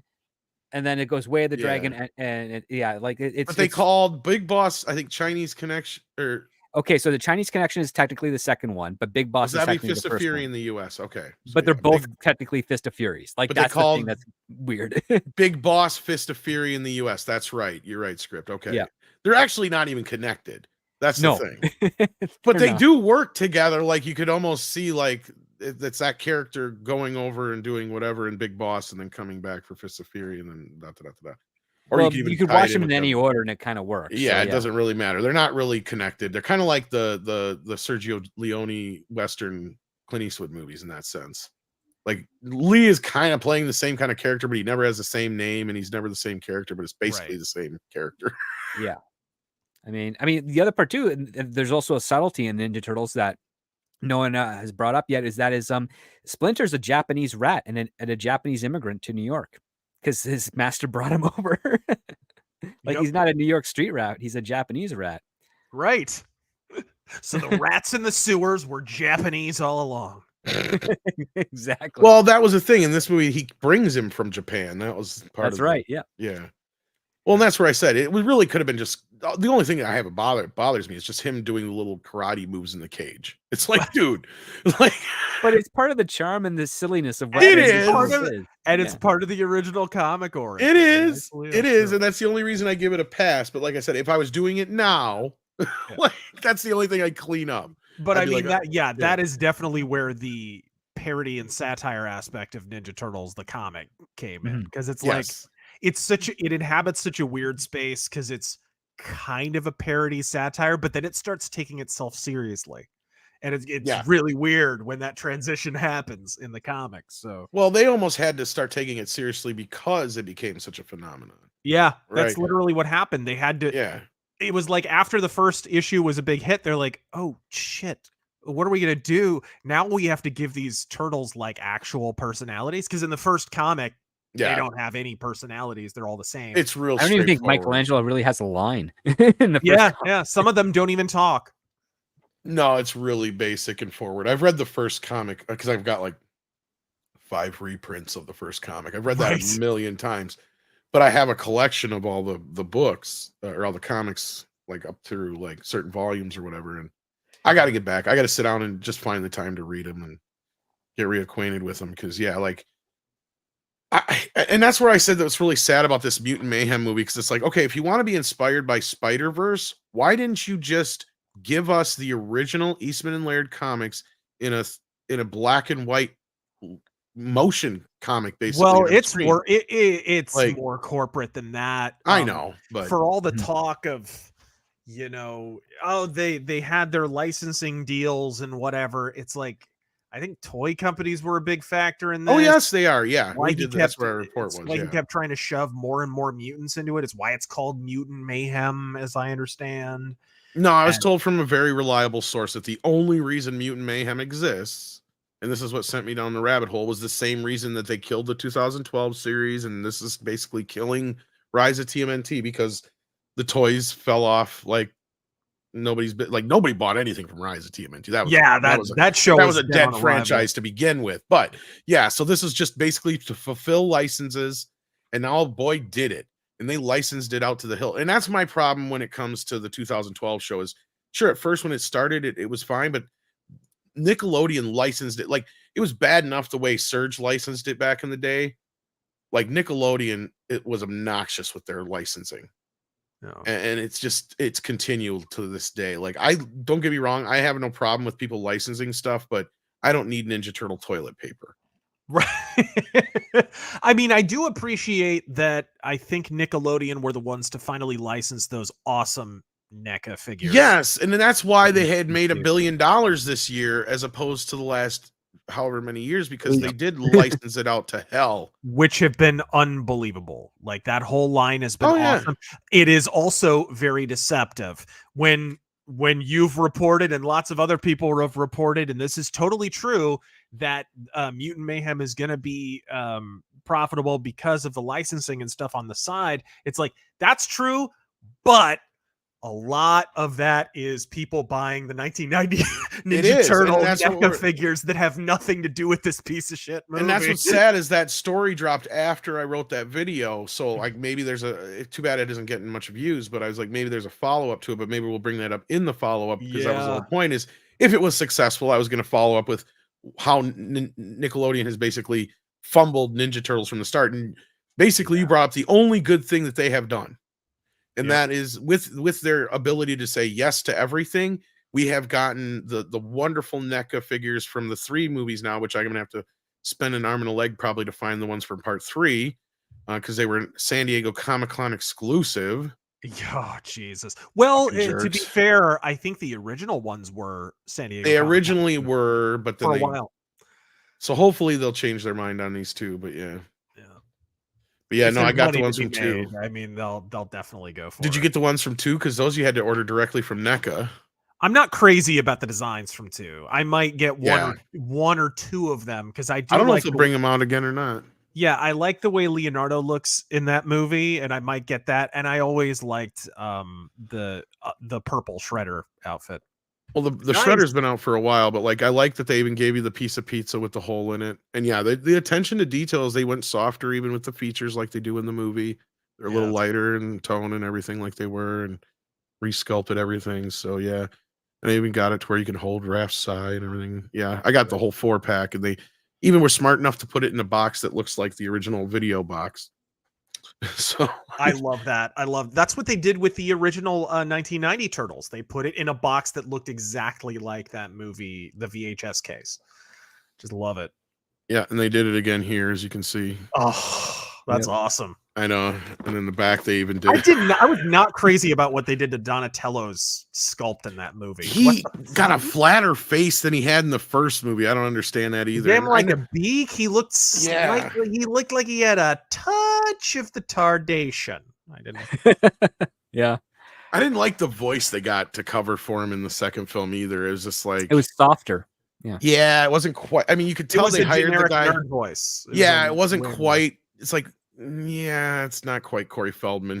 And it's like you're just having him do a voice. You really couldn't just shake him up from fucking rehab for 10 minutes. Right. It's not like Donnie's got a shit ton of lines in the movie or nothing. Right. And the crazy thing about Corey Feldman is his voice has not changed at all. You could do a new Ninja Turtles movie tomorrow and he could do it. I know. Yep. Same thing with Robbie Wrist. I mean, he still does voice acting and stuff and voice over shit. And you hear him all. I hear him all the time. Yeah. Because the voice is so distinctive. Yeah. You know. And like you said, Brian Toshi hasn't talked about it recently too, but I bet his voice hasn't changed much either. Josh Paez, he only did it once, and of course everybody else was copying him afterwards, but nobody quite nailed it as well as him, as far as I'm concerned. But no, definitely not. But yeah, no, the sequels. Well, maybe we'll talk about those on later episodes, and maybe you'll join us if you want to. But we'll definitely maybe talk about the second one, I don't know about the third one if that qualifies. But I don't know. Is there any argument of this being a B-rated A movie? I think that's kind of the end of the program. I concur with that personally. Yeah. Well, this is my favorite movie of all time. Like I said, depending on which day of the week you ask me.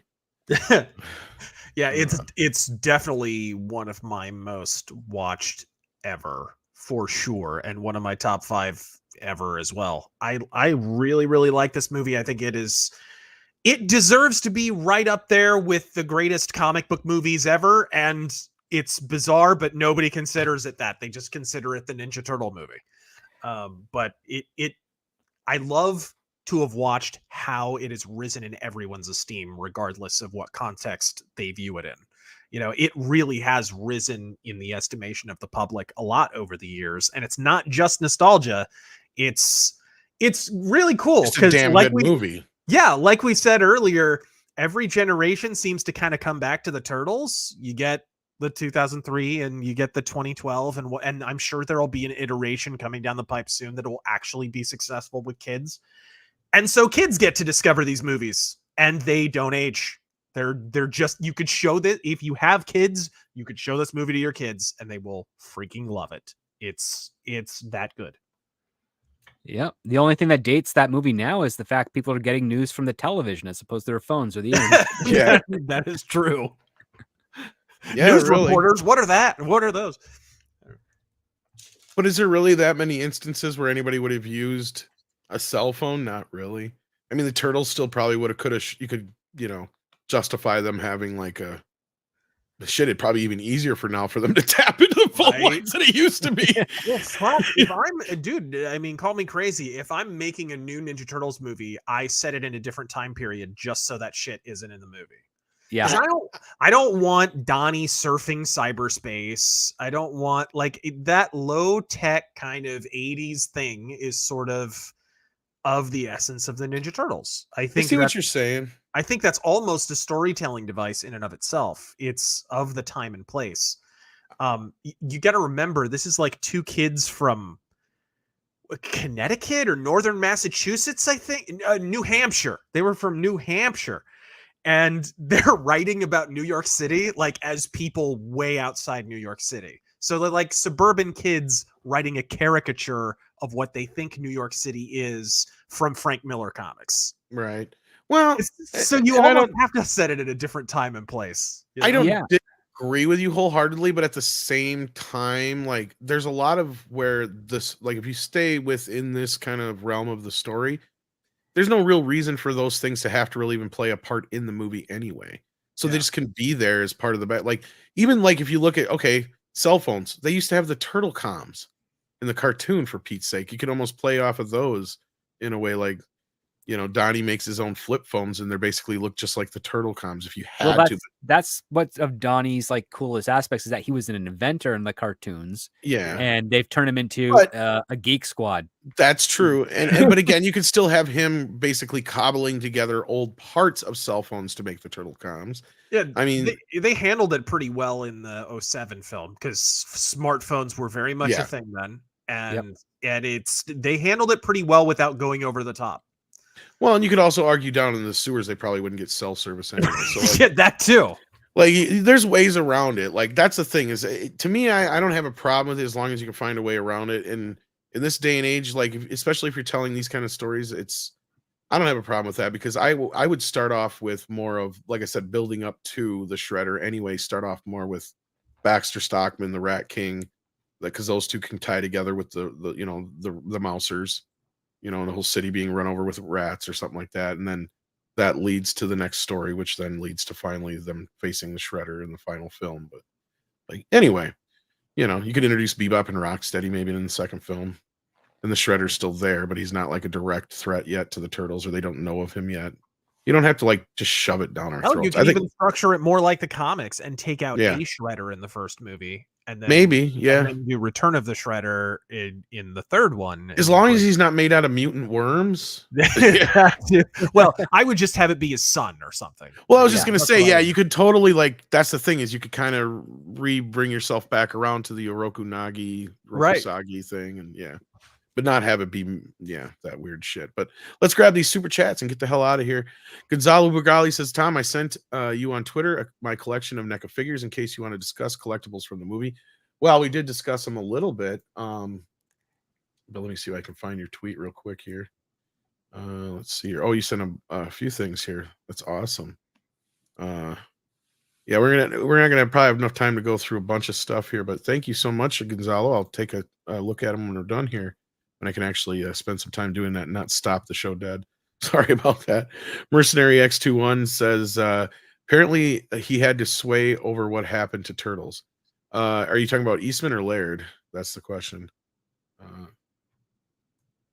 At this point, I think Laird sold, or Eastman sold his out before Laird did. So yeah, Eastman sold his out and really did nothing with the Turtles for years, and Laird kind of held the fort for a lot of years, and then finally sold out to Nickelodeon. And yeah, I think what really informed it was he didn't want to draw anymore. Like near the end of the original Turtles run, Peter Laird just stopped drawing.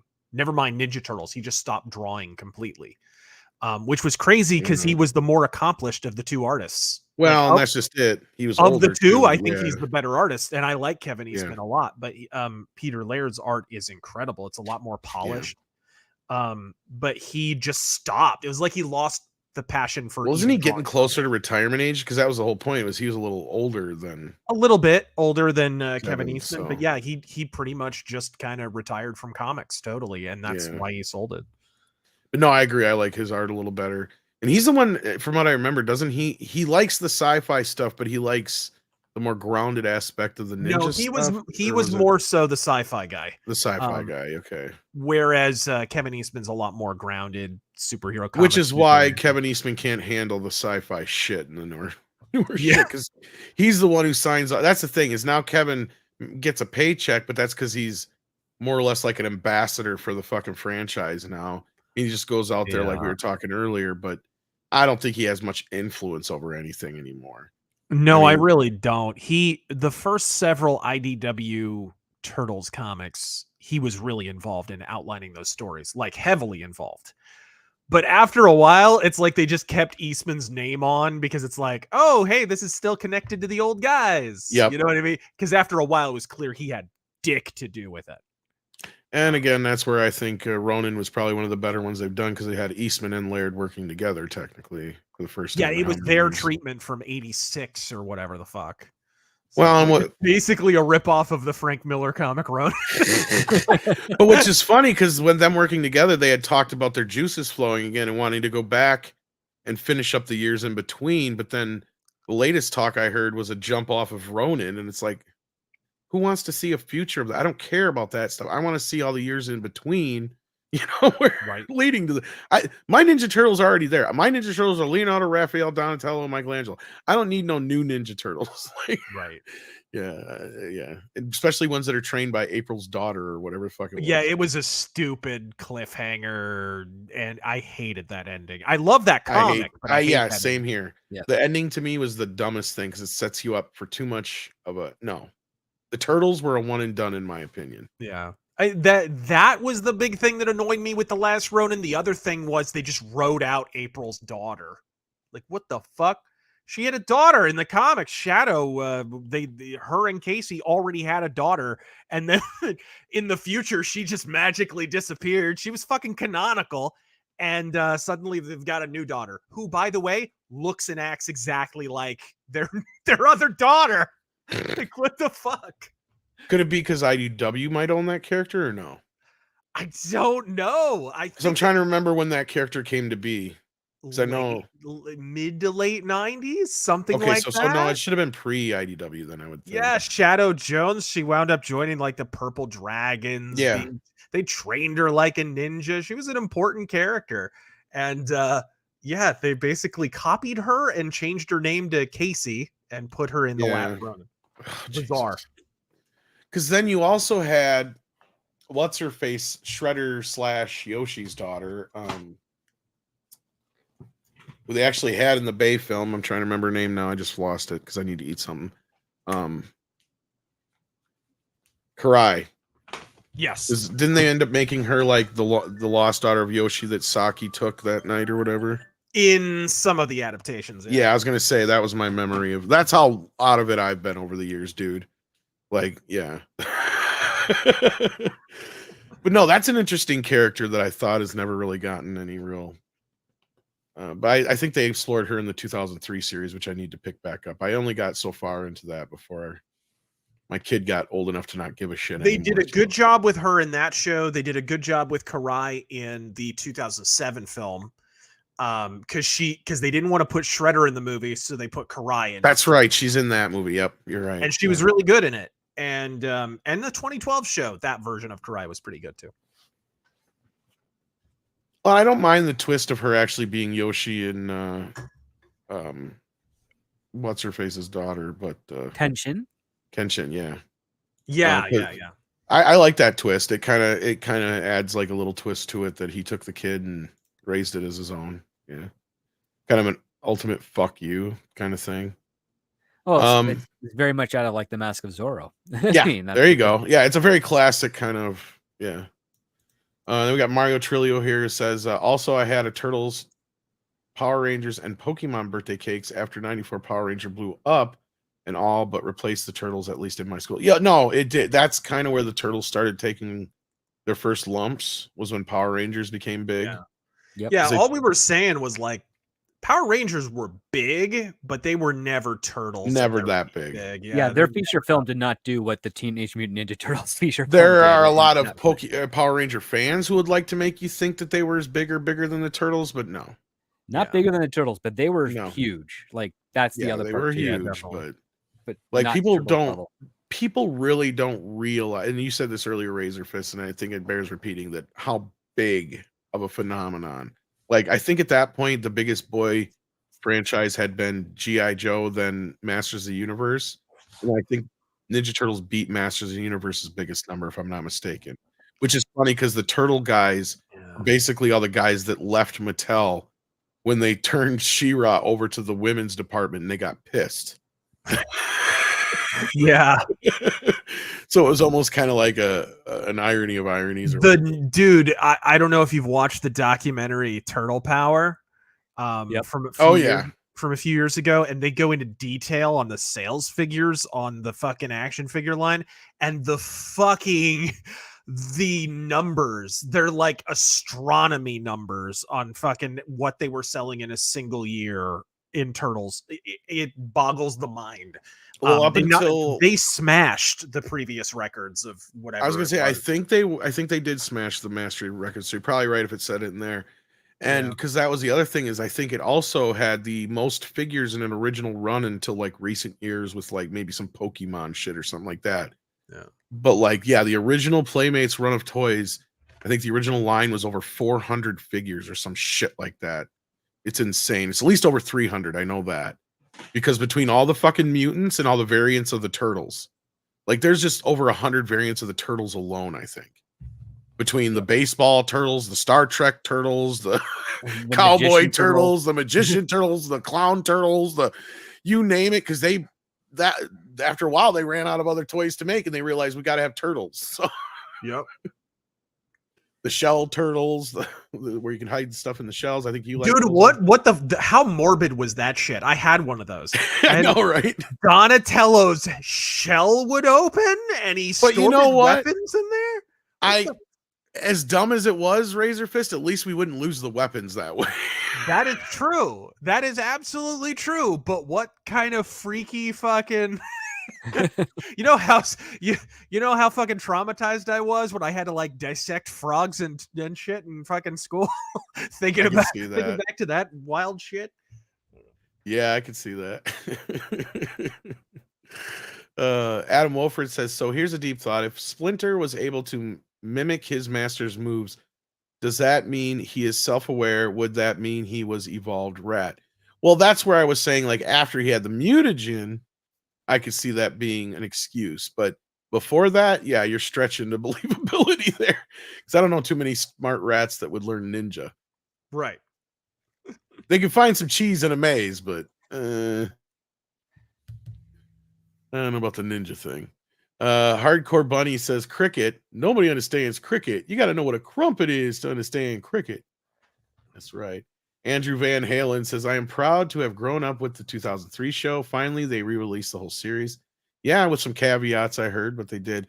Did you get your hand? I saw you post where you got your hands on that RazörFist. Yeah, I've got the complete collection. It's how long is the cut of Turtles Forever on there? Because I heard it's the cut down version. Again. I haven't gotten to it yet. I don't know. Yeah, I heard it's the cut down version. Yeah, I've got the full version on YouTube though, I think so. Yeah, it doesn't really matter because I have a semi-legal Blu-ray that has the full version of I would like to get a higher quality cut of it. Like, yeah. A completely 100% authentic and legal. Well, now you legally own it, so it don't matter. Exactly. That was the whole reason I got it. But no, I have the earlier versions of the set before they stopped doing them, but I haven't bought this new one yet because I got the digital version, so I'm like, fuck it. Right. I got the most of the first season on the old versions anyway, so which I heard they screwed up some of the aspect ratio on this new disc too. So yeah, I don't know. I haven't seen it yet, so I can't comment on it. No, thankfully they've been re-releasing those. The ones that I've seen have been in really good visual quality and shit, especially compared to the other copies that I have. But they not only re-released that, they also did new editions of the 87 show with the complete collection. They re-released the entire 2012 series, which had never been collected in one complete volume ever before. It's fucking annoying though, because the discs are not numbered. They're all listed by whatever the theme of that season was or whatever the fuck. So like Mutants in Manhattan or whatever it's called, right? Oh. Like that's the name on the disc. It's like, oh fuck. So you have to keep all your discs in their original order or you're fucked. I got that Turtle Van when Lionsgate still had the rights to the, because I haven't seen it. I'm sure Paramount just re-released the Lionsgate discs. That's what they do. But like I had that Turtle Van and they're all lined up inside there. That is a bitch. They have fallen out of there. I don't know how many times now. I don't know if you've seen that collection or not, but it looks good, but it's not practical for discs. No. It's got all 26 discs. Here, I'll go grab it quick. They're all gonna fall out when he grabs it. Probably.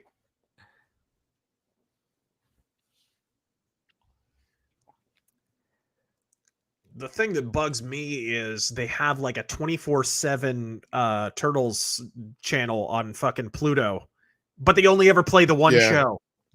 Yeah, I watched some of them on there. They're not the best quality. I flipped over to the DVDs. That's why I got this out. But like, yeah, Nice. that is not the That most is really practical nice. way to keep them, though. Definitely not. It is cool, but and the wheels even turn. But Wow. yeah, I don't know if yeah, I got this. God, what was it? 5-10 years ago at Best Buy for like $50, I think it was. Yeah. Yeah. But yeah, no, I hope they remaster them in HD. That'd be nice. And that was kind of why I'm like bummed out about the 2003 series. I thought we'd at least get new masters of those. Well, I have a strong feeling they're testing the waters. They're going to put them out on DVD. Probably they're dumping these before they put out a Blu-ray or something. That's Fingers crossed. They do that sometimes. Fingers crossed, because I mean these aren't the worst looking, but these are all obviously from the Video Masters, and I mean they were all done on film. As long as they haven't thrown away the 35mm prints, then they should be able to scan them all. And the 2003 show, I'm not 100% sure. I thought that was finished on digital though, but I think it was in HD originally, but I'm not 100% sure because that would have been in the era where they did shit in HD. They've just never released it in HD, which is weird. So I don't know if they do have masters or not. But anyway, we're getting techie talk now. So I want to thank you guys so much for hanging out with me for almost 4 hours now for this excellent trip down memory lane. I see all kinds of familiar faces in the chat. I want to thank all of you for being here today. Hit the like button. Check out RazörFist channel if you haven't already. He always does. I have a Enter the TMNT video if you ever want to get into the comics, yes, or movies, or whatever the fuck. Yeah, check that out. If one of our mods wants to grab that quick, that'd be awesome.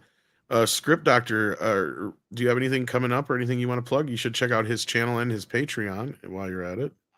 No, nothing really to plug right now. Just happy to be able to shoot the breeze with you guys about such a great movie, especially from my childhood, our childhood collectively.